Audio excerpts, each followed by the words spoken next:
ਸਤਿ ਸ੍ਰੀ ਅਕਾਲ। ਤੁਸੀਂ ਦੇਖ ਰਹੇ ਹੋ ਤਖਤ ਪੰਜਾਬ। ਮੈਂ ਤੁਹਾਡੇ ਨਾਲ ਸੁਖਵਿੰਦਰ ਸਿੰਘ, ਮੇਰੇ ਨਾਲ ਹੋਗੇ ਸਿਆਸੀ ਮਾਹਰ ਪ੍ਰੋਫੈਸਰ ਮਨਜੀਤ ਸਿੰਘ ਜੀ ਮੌਜੂਦ ਨੇ। ਹੁਣ ਤੱਕ ਦੀਆਂ ਵੱਡੀਆਂ ਖਬਰਾਂ ਤੇ ਵੱਡੇ ਮੁੱਦਿਆਂ ਉੱਤੇ ਚਰਚਾ ਕਰਾਂਗੇ। ਮੁੱਢ ਚ ਰੋਜ਼ਾਨਾ ਤਰ੍ਹਾਂ ਅਪੀਲ ਹੈ ਕਿ ਤੁਸੀਂ ਇਸ ਚਰਚਾ ਨੂੰ ਚੱਲਦੇ ਲਾਈਕ, ਸ਼ੇਅਰ ਤੇ ਆਪਣੇ ਵਿਚਾਰ ਕਮੈਂਟ ਅਖੀਰ ਦੇ ਵਿੱਚ ਜ਼ਰੂਰ ਕਰਿਓ। ਸਵਾਗਤ ਹੈ ਤੁਹਾਡਾ ਪ੍ਰੋਫੈਸਰ ਸਾਹਿਬ। ਬਹੁਤ ਬਹੁਤ ਧੰਨਵਾਦ ਸੁਖਵਿੰਦਰ ਜੀ। ਧੰਨਵਾਦ। ਮਸਲਾ ਜਿਹੜਾ ਗਵਰਨਰ ਸਾਹਿਬ ਦਿੱਲੀ ਦੇ ਐਲਜੀ ਸਾਹਿਬ ਤੇ ਸਰਕਾਰ ਦੇ ਵਿਚਾਲੇ ਚੱਲ ਰਿਹਾ, ਉਹ ਮਾਣਯੋਗ ਸੁਪਰੀਮ ਕੋਰਟ ਦੇ ਵਿੱਚ ਪਹੁੰਚ ਚੁੱਕਿਆ। ਕੇਜਰੀਵਾਲ ਸਾਹਿਬ ਨੇ ਇਹਨੂੰ ਲੈ ਕੇ ਹੁਣ ਅਪੀਲ ਦਿੱਲੀ ਦੀ ਸਰਕਾਰ ਨੇ ਉੱਥੇ ਪਾ ਦਿੱਤੀ ਆ ਤੇ ਹੁਣ ਕੇਂਦਰ ਸਰਕਾਰ ਦੇ ਲਈ ਮੁਸੀਬਤ ਇੱਕ ਤਰੀਕੇ ਦੀ ਖੜੀ ਨਜ਼ਰ ਆਉਂਦੀ ਹੈ ਪ੍ਰੋਫੈਸਰ ਸਾਹਿਬ, ਕਿ ਪਹਿਲਾਂ ਤਾਂ ਸੁਪਰੀਮ ਕੋਰਟ ਦੇ ਫੈਸਲੇ ਨੂੰ ਬਾਈਪਾਸ ਕਰਕੇ ਆਰਡੀਨੈਂਸ ਲਿਆਂਦਾ, ਜਾਂ ਇਹਨਾਂ ਦੇ ਗਵਰਨਰ ਜਿਸ ਤਰ੍ਹਾਂ ਤਰੀਕੇ ਦੇ ਨਾਲ ਸੂਬਿਆਂ ਦੇ ਵਿੱਚ ਕੰਮ ਕਰਦੇ ਨੇ, ਜਿਵੇਂ ਪੰਜਾਬ ਦੇ ਵਿੱਚ ਵੀ ਟਸਲ ਤੇ ਉਧਰ ਤਾਮਿਲਨਾਡੂ ਦੇ ਵਿੱਚ ਵੀ ਗਵਰਨਰ ਸਾਹਿਬ ਨੇ ਜਿਸ ਤਰੀਕੇ ਨਾਲ ਮੰਤਰੀ ਨੂੰ ਹਟਾਇਆ ਤੇ ਉਸ ਤੋਂ ਬਾਅਦ ਰੌਲਾ ਰੱਪਾ ਪਿਆ, ਹਾਲਾਂਕਿ ਬੈਕਅਪ ਲੈ ਲਿਆ ਗਿਆ।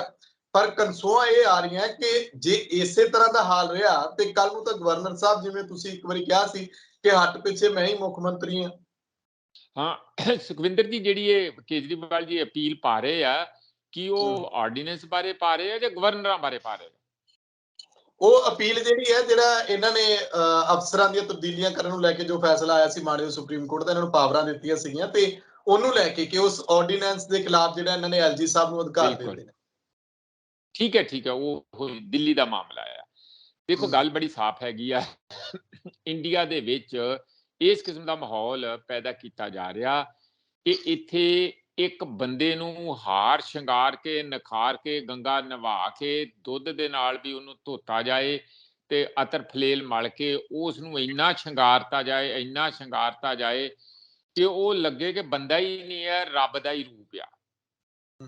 ਇਹ ਜਿਹੜੀ ਸਾਰੀ ਇੱਕ ਹਾਲਾਤ ਪੈਦਾ ਕਰਤੀ ਹੈ ਦੇਸ਼ ਦੇ, ਉਹਦਾ ਕਾਰਨ ਕੀ ਹੈ ਕਿ ਲੋਕ ਉਹਨੂੰ ਸਾਧੂ ਵੀ ਮੰਨਣ, ਉਹਨੂੰ ਲੀਡਰ ਵੀ ਮੰਨਣ, ਉਹਨਾਂ ਨੂੰ ਆਪਣੀਆਂ ਰੋਜ਼ਮਰਾ ਦੇ ਜੀਵਨ ਦੀਆਂ ਜਿਹੜੀਆਂ ਮੁਸੀਬਤਾਂ ਉਸ ਦੀ ਹੱਲ ਵਾਲਾ ਬਾਬਾ ਵੀ ਮੰਨਣ।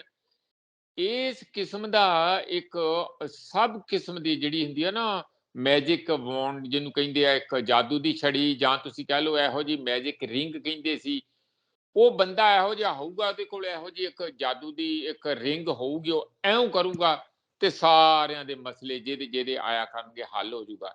ਕਹਿਣ ਦਾ ਮੇਰਾ ਮਤਲਬ, ਜਿਹੋ ਜਿਹਾ ਸਾਡਾ ਦੇਸ਼ ਆ, ਜ਼ਿਆਦਾ ਭਰਮਾਂ 'ਚ, ਵਹਿਮਾਂ 'ਚ, ਇਹੋ ਜਿਹੇ ਵਿਸ਼ਵਾਸਾਂ 'ਚ ਜ਼ਿਆਦਾ ਵਿਸ਼ਵਾਸ ਕਰਦਾ, ਆਪਣੇ ਦਿਮਾਗ ਤੇ ਉਹਨੂੰ ਭਰੋਸਾ ਸਾਡੇ ਬਹੁਤੇ ਬੰਦਿਆਂ ਨੂੰ ਘੱਟ ਰਹਿੰਦਾ। ਇਹ ਰਹਿੰਦਾ ਕਿ ਜੋ ਬਾਬਾ ਜੀ ਨੇ ਕਹਿਤਾ ਉਹੀ ਸੱਤ ਬਚਨ ਆ, ਜੋ ਲੀਡਰ ਨੇ ਕਹਿਤਾ ਉਹੀ ਸੱਤ ਬਚਨ ਆ, ਜੋ ਕਿਸੇ ਹੋਰ ਤੁਰੇ ਜਾਂਦੇ ਨੇ ਆਪਣੇ ਕੱਪੜੇ ਸਾਧੂਆਂ ਵਾਲੇ ਪਾਏ ਆ, ਵੇਖਣ ਨੂੰ ਸਾਧੂ ਲੱਗਦਾ ਭਾਵੇਂ ਉਹ ਬਦਮਾਸ਼ ਹੀ ਹੋਵੇ, ਪਰ ਉਹਦੇ ਤੇ ਪੂਰਾ ਵਿਸ਼ਵਾਸ ਜਿਹੜਾ ਕੀਤਾ ਜਾਂਦਾ।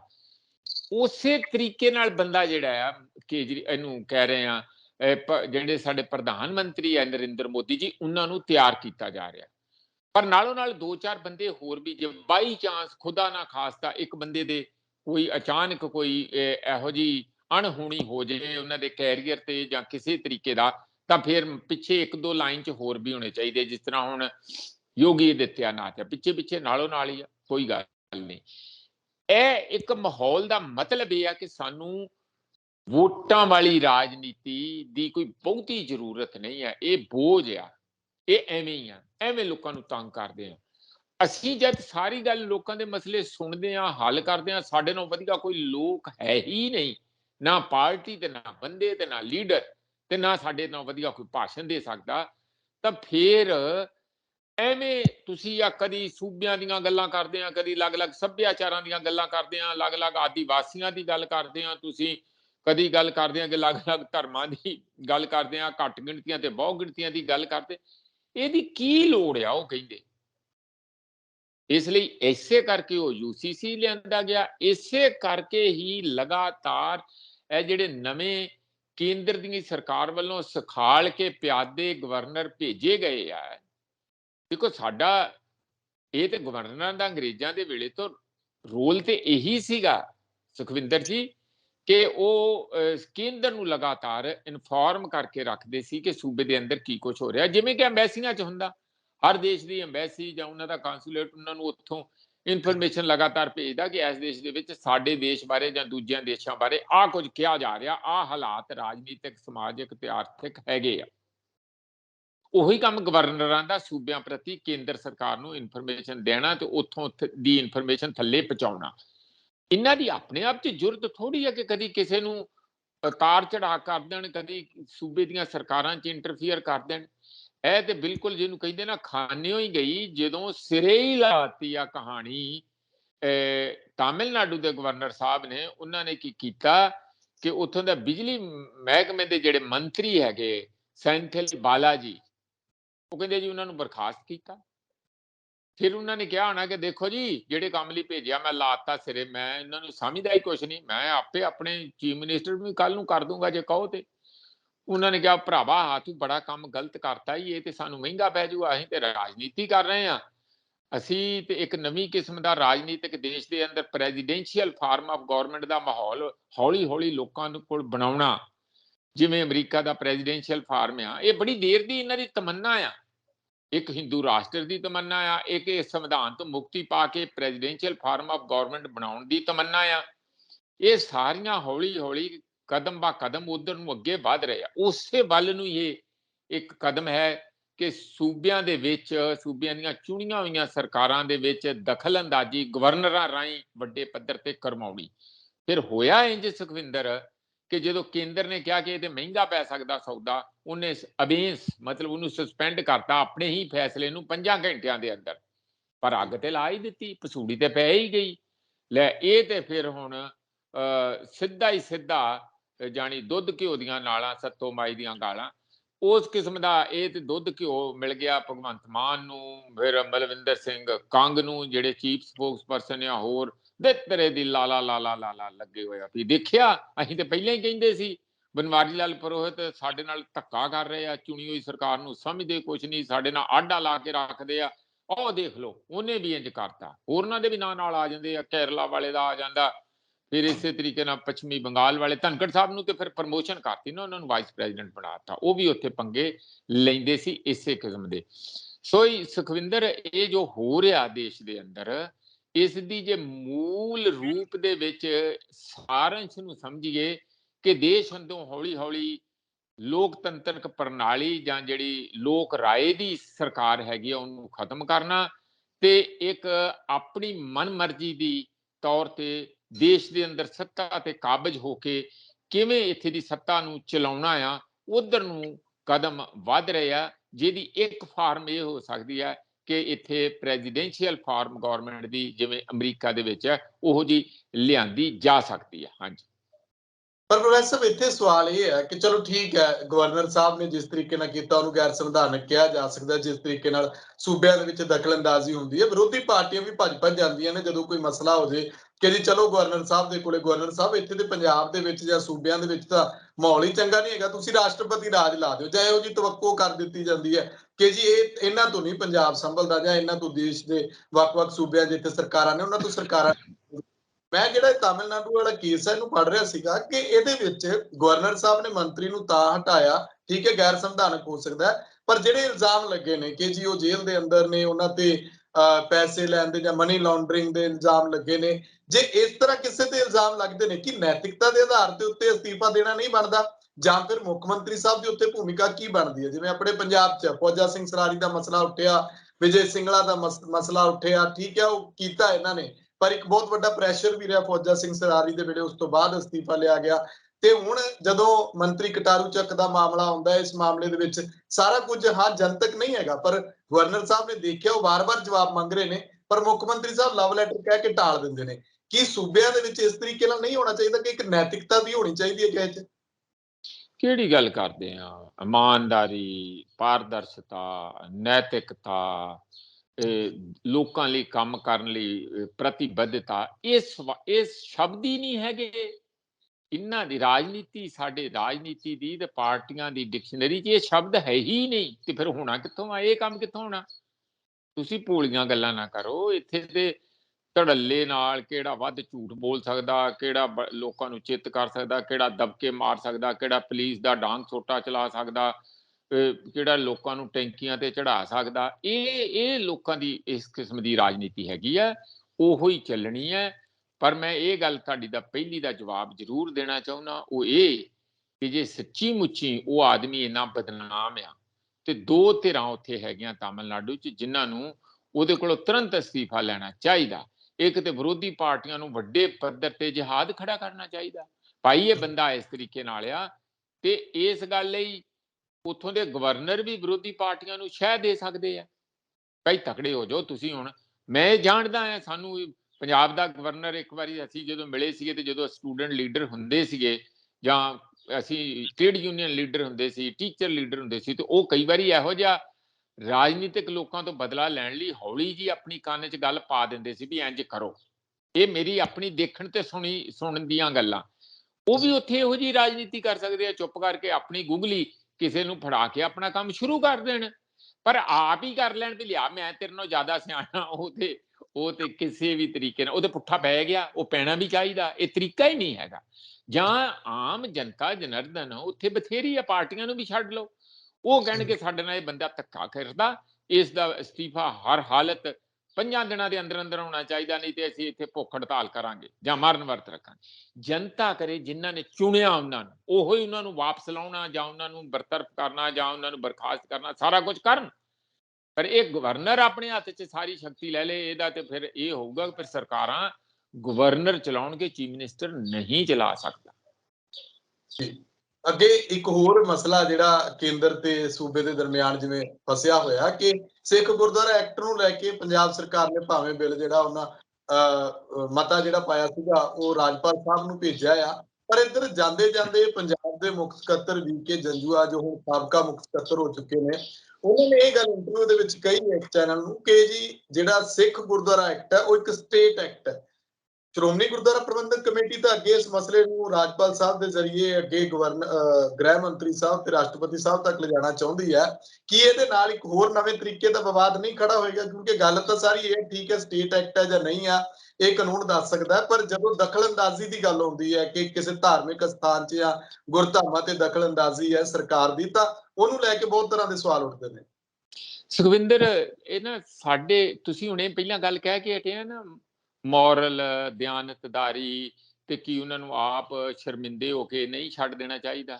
ਕੀ ਜੰਜੂਆ ਨੂੰ ਹੁਣ ਆਪ ਸੱਤਾ ਚੋਂ ਬਾਹਰ ਹੋ ਕੇ ਘਰ ਨਹੀਂ ਬੈਠਣਾ ਚਾਹੀਦਾ? ਲਾਲਚ ਆ, ਲਾਲਾਂ ਸੁੱਟਦੇ ਸਾਰੇ। ਮੈਂ ਜੰਜੂਆ ਨੂੰ ਨਹੀਂ ਕਹਿ ਰਿਹਾ, ਕਿਹੜਾ ਹੈ ਜਿਹੜਾ ਇਸ ਗੱਲ ਤੋਂ ਪਰੇ ਹੋਣਾ ਚਾਹੁੰਦਾ? ਉਹ ਤੇ ਕਹਿੰਦੇ ਕਿ ਸਾਡਾ ਜਦੋਂ ਅਸੀਂ ਮਤਲਬ 25 ਸੈਕਟਰ 'ਚ ਵੀ ਜਾਣਾ ਹੋਵੇ ਨਾ, ਉਦੋਂ ਵੀ ਅਸੀਂ ਕੋਈ ਸਾਡੇ ਝੰਡੇ ਹੀ ਝੂਲਦੇ ਹੋਣ, ਅਸੀਂ ਕੋਈ ਵੱਡੇ ਪੋਜੀਸ਼ਨ ਤੇ ਜਾਈਏ ਤੇ ਸਰਕਾਰੀ ਸਾਨੂੰ ਸਾਡੇ ਮਰਨ ਤੋਂ ਬਾਅਦ ਵੀ ਇਹ ਪਤਾ ਲੱਗੇ ਕਿ ਸਾਨੂੰ ਉੱਥੇ ਬੰਦੂਕਾਂ ਦਾ ਕਿਵੇਂ ਸਲਾਮੀ ਮਿਲੀ ਆ। ਜਿਹੜੇ ਸਰਕਾਰੀ ਹੁੰਦੇ ਆ ਉਹਨਾਂ ਨੂੰ ਮਿਲਦੀ ਆ, ਜਾਂ ਕਈਆਂ ਨੂੰ ਤੇ ਰਿਟਾਇਰਡ ਨੂੰ ਵੀ ਸਰਕਾਰੀ ਸਨਮਾਨ ਨਾਲ ਦਫਨਾਇਆ ਜਾਂਦਾ। ਨਹੀਂ ਹਟਣਾ ਚਾਹੁੰਦੇ ਸੱਤਾ ਦਾ ਇਹੋ ਜਿਹਾ ਇੱਕ ਸਲੂਟ ਮਰਵਾਉਣ ਦਾ, ਤੇ ਆਪਾਂ ਦੂਜੇ ਆਪਣੇ ਹੱਥ ਨਾਲ ਪਾਣੀ ਨਾ ਪੀਣਾ, ਦੂਜੇ ਦੇ ਹੱਥ ਨਾਲੋਂ ਪਾਣੀ ਪਵਾਉਣ ਦਾ, ਤੇ ਕੋਈ ਦੂਜਾ ਕਾਰ ਦਾ ਦਰਵਾਜ਼ਾ ਖੋਲੇ, ਦੂਜਾ ਹੀ ਤੁਹਾਡਾ ਦਫ਼ਤਰ ਦਾ ਦਰਵਾਜ਼ਾ ਖੋਲੇ, ਪਤਾ ਨਹੀਂ ਕੀ ਕੁਝ ਕਰਵਾਉਣਗੇ ਇਹ ਲੋਕ। ਇਸ ਲਈ ਇਹਨਾਂ ਲੋਕਾਂ ਦਾ ਜਿਹੜੀ ਇੰਨੀ ਹੋ ਚੁੱਕੀ ਹੈ ਇੱਕ ਫਿਊਡਲ ਸੋਚ, ਜਿਹੜੀ ਜਗੀਰੂ ਜਾਂ ਰਾਜਿਆਂ ਮਹਾਰਾਜਿਆਂ ਵਾਲੀ, ਇਹ ਰਾਜੇ ਸਮਝਦੇ ਆਪਣੇ ਆਪ ਨੂੰ, ਤੇ ਰਾਜਾ ਤੇ ਫਿਰ ਜਨਮ ਸਿੱਧ ਹੁੰਦਾ, ਉਹ ਤੇ ਫਿਰ ਮਰਦਾ ਵੀ ਰਾਜਾ ਹੀ ਹੈ। ਇਹ ਸੋਚਾਂ ਤੋਂ ਬਾਹਰ ਨਹੀਂ ਆਉਂਦੇ। ਭਾਈ ਤੁਸੀਂ ਹੁਣ ਘਰੇ ਬਹਿ ਜਾਓ, ਕਿਸੇ ਹੋਰ ਨੂੰ ਮੌਕਾ ਦੇ ਦਿਓ। ਉਹਨਾਂ ਨੇ ਗਾਂ ਹੋਰ ਪੱਤੇ ਖੇਡਣੇ ਆ, ਸਰਕਾਰ ਕੋਲੋਂ ਕੁਝ ਹੋਰ ਲੈਣਾ, ਤੇ ਜੇ ਸਰਕਾਰ ਦੇ ਹੱਕ ਦੇ ਵਿੱਚ ਆਪਣੇ ਅਖੀਰਲੇ ਮੌਕੇ ਨਹੀਂ ਭੁਗਤ ਕੇ ਜਾਣਗੇ, ਤਾਂ ਫਿਰ ਰੰਜਨ ਗੋਗੋਈ ਵਾਂਗੂ ਉਹਨਾਂ ਨੂੰ ਰਾਜ ਸਭਾ ਦੀ ਮਿਲੀ, ਤੇ ਇਹਨਾਂ ਨੂੰ ਕਿੱਥੋਂ ਕੀ ਮਿਲੂਗਾ? ਆਪਾਂ ਜੇ ਸੀਜੇਆਈ ਇੱਕ ਏਡੀ ਵੱਡੀ ਸਾਡੀ ਵੱਡੀ ਅਹੁਦੇ ਦੇ, ਉਹ ਉੱਥੇ ਜਾ ਕੇ ਬਿਰਾਜਮਾਨ ਹੋ ਸਕਦੇ ਆ, ਤੇ ਸ਼ਰੇਆਮ ਸਾਰਿਆਂ ਨੂੰ ਪਤਾ, ਤੇ ਕਿਵੇਂ ਸ਼ੇਮ ਰਾਜ ਸਭਾ ਦੇ ਵਿੱਚ ਪਹਿਲੀ ਵਾਰੀ ਕਿਸੇ ਨੂੰ ਸਹੁੰ ਚੁੱਕ ਸਮਾਗਮ ਦੇ ਵਿੱਚ ਹੋਈ ਸੀਗੀ। ਕਦੀ ਨਹੀਂ ਕੋਈ ਇਸ ਤਰੀਕੇ ਨਾਲ ਹੁੰਦਾ, ਤੇ ਉਹ ਹੋਇਆ ਉਹਨਾਂ ਦਾ। ਤੇ ਜੇ ਉਹ ਬੰਦੇ ਆ, ਤੇ ਜੰਜੂਆ ਤੇ ਬਹੁਤ ਛੋਟੀ ਚੀਜ਼ ਹੈ।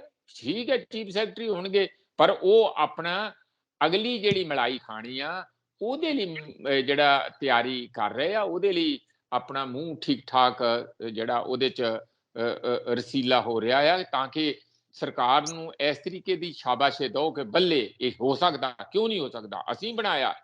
ਇਹ ਤੇ ਬਿਲਕੁਲ ਗਲਤ ਗੱਲ ਹੈ, ਐਸਜੀਪੀਸੀ ਗਲਤ ਹੈ। ਇਹ ਕੌਣ ਹੁੰਦੇ ਆ? ਇਹੋ ਜਿਹੀਆਂ ਗੱਲਾਂ ਉਹ ਕਰਕੇ ਜਾਣਗੇ। ਇਹ ਚਾਰਾ ਪਾਉਣ ਵਾਲੀ ਗੱਲ ਆ। ਇਹ ਪਤਾ ਤੇ ਸਰਕਾਰ ਨੂੰ ਵੀ ਹੁੰਦਾ, ਪਰ ਉਹ ਫਿਰ ਵੀ ਕੁਛ ਨਾ ਕੁਛ ਤੇ ਦੇਣਾ ਹੀ ਪਊਗਾ ਜਦੋਂ ਇਸ ਤਰੀਕੇ ਦੀ ਉਹਨਾਂ ਦੀ ਮਦਦ ਕੀਤੀ ਹੈ। ਇਹ ਇੱਕ ਦੂਜੇ ਦੇ ਮਤਲਬ ਸਲਾਉਣ ਵਾਲੀ ਗੱਲ ਹੈਗੀ। ਪਰ ਮੈਂ ਨਾਲ ਇੱਕ ਗੱਲ ਇੱਥੇ ਹੋਰ ਜੋੜਨੀ ਚਾਹੁੰਦਾ ਸੁਖਵਿੰਦਰ, ਇੱਕ ਗੱਲ ਤੇ ਸਾਡੇ ਸਰੋਤਿਆਂ ਨੂੰ ਵੀ ਤੇ ਸਾਨੂੰ ਦੋਹਾਂ ਨੂੰ ਸਮਝ ਲੈਣੀ ਚਾਹੀਦੀ, ਜਿਹੜੀ ਅਸੀਂ ਪਹਿਲਾਂ ਵੈਸੇ ਲਗਾਤਾਰ ਡਿਸਕਸ ਕਰਦੇ ਵੀ ਰਹੇ। ਉਹ ਕੀ?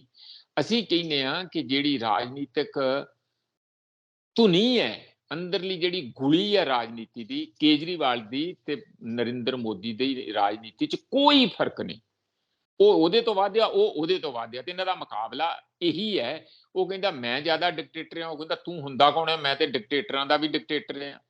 ਇਸ ਕਿਸਮ ਦਾ ਮੁਕਾਬਲਾ, ਇਹੀ ਸੋਚ ਬਹੁ ਗਿਣਤੀ ਘੱਟ ਗਿਣਤੀ ਵਾਲੀ, ਇਸੇ ਕਰਕੇ ਧਾਰਾ 370 ਤੇ ਕਦੀ ਮੂੰਹ ਅੱਜ ਤੱਕ ਵੀ ਨਹੀਂ ਖੋਲਦੇ। ਉਂਝ ਵਿਰੋਧੀ ਪਾਰਟੀਆਂ ਨੇ ਦੇ ਨਾਲ ਰਲ ਕੇ ਚੱਲਦੇ। ਤਾਂ ਹੀ ਫਿਰ ਉਮਰ ਅਬਦੁੱਲਾ ਨੇ ਚੰਗੀ ਕੀ ਕਹੀਏ, ਮੇਰੇ ਮੂੰਹ 'ਚ ਕੁਝ ਹੋਰ ਸ਼ਬਦ ਨਿਕਲਣਾ, ਲਾਈ ਪਾਈ ਕਹਿ ਦਿੰਦੇ ਆ, ਚੰਗੀ ਲਾਈ ਪਾਈ ਮੀਟਿੰਗ ਜਿਹੜੀ ਪਟਨੇ 'ਚ 23 ਤਰੀਕ ਨੂੰ ਮੀਟਿੰਗ ਹੋਈ ਆ। ਉਹਨਾਂ ਨੇ ਕਿਹਾ ਕਿ ਤੁਸੀਂ ਆਪਣੀ ਵਾਰੀ ਤੇ ਹੁਣ ਐਉਂ ਤਰਲੋ ਮੱਛੀ ਹੁੰਦੇ ਆ, ਜਿਵੇਂ ਮੱਛੀ ਜਿਹੜੀ ਆ ਭੁੜਕਦੀ ਆ ਬਾਹਰ ਪਾਣੀ ਤੋਂ, ਇੰਜ ਛਾਲਾਂ ਮਾਰਦੇ ਫਿਰਦੇ ਆ। ਹੁਣ ਕਦੀ ਕੋਰਟ 'ਚ ਜਾਂਦੇ ਆ ਤੇ ਕਦੀ ਕੁਝ ਕਰਦੇ ਆ।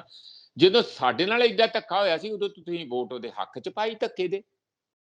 ਕੋਈ ਜਵਾਬ ਨਹੀਂ ਸੀ ਇਹਨਾਂ ਕੋਲ, ਹੋ ਵੀ ਨਹੀਂ ਸਕਦਾ, ਕਿਉਂਕਿ ਜਿਹੜੀ ਰਾਜਨੀਤੀ ਕਰਨੀ ਆ ਹਾਰਡਕੋਰ ਰਾਜਨੀਤੀ, ਉਹ ਇਹਨਾਂ ਦੀ ਆਰਐਸਐਸ ਦੀ ਤੇ ਬੀਜੇਪੀ ਵਾਲੀ ਰਾਜਨੀਤੀ। ਮੈਂ ਹੁਣ ਕਿਉਂ ਇਹ ਗੱਲ ਸਾਰੀ ਭੂਮਿਕਾ ਬਣਾਈ ਹੈ, ਉਹ ਇਹ ਕਿ ਉਧਰੋਂ ਯੂਨੀਫਾਰਮ ਸਿਵਲ ਕੋਡ ਦਾ ਪ੍ਰਧਾਨ ਮੰਤਰੀ ਨੇ ਕੀਤਾ, ਨਾਲ ਹੀ ਰਾਮ ਮੰਦਿਰ ਦਾ ਜਿਹੜਾ ਉਹਦਾ ਹੁਣ ਅਜੇ ਸਾਰਾ ਕੁਝ ਵੱਡਾ ਇਨੈਗੂਰੇਸ਼ਨ ਸਾਰੇ ਦੇਸ਼ ਦੇ ਵਿੱਚ, ਸੈਲੀਬ੍ਰੇਸ਼ਨ ਸਾਰੇ ਦੇਸ਼ ਦੀਆਂ ਗੱਡੀਆਂ, ਬੱਸ, ਸਾਈਕਲ, ਸਕੂਟਰ ਸਾਰੇ ਉਧਰ ਨੂੰ ਜਾਣਗੇ।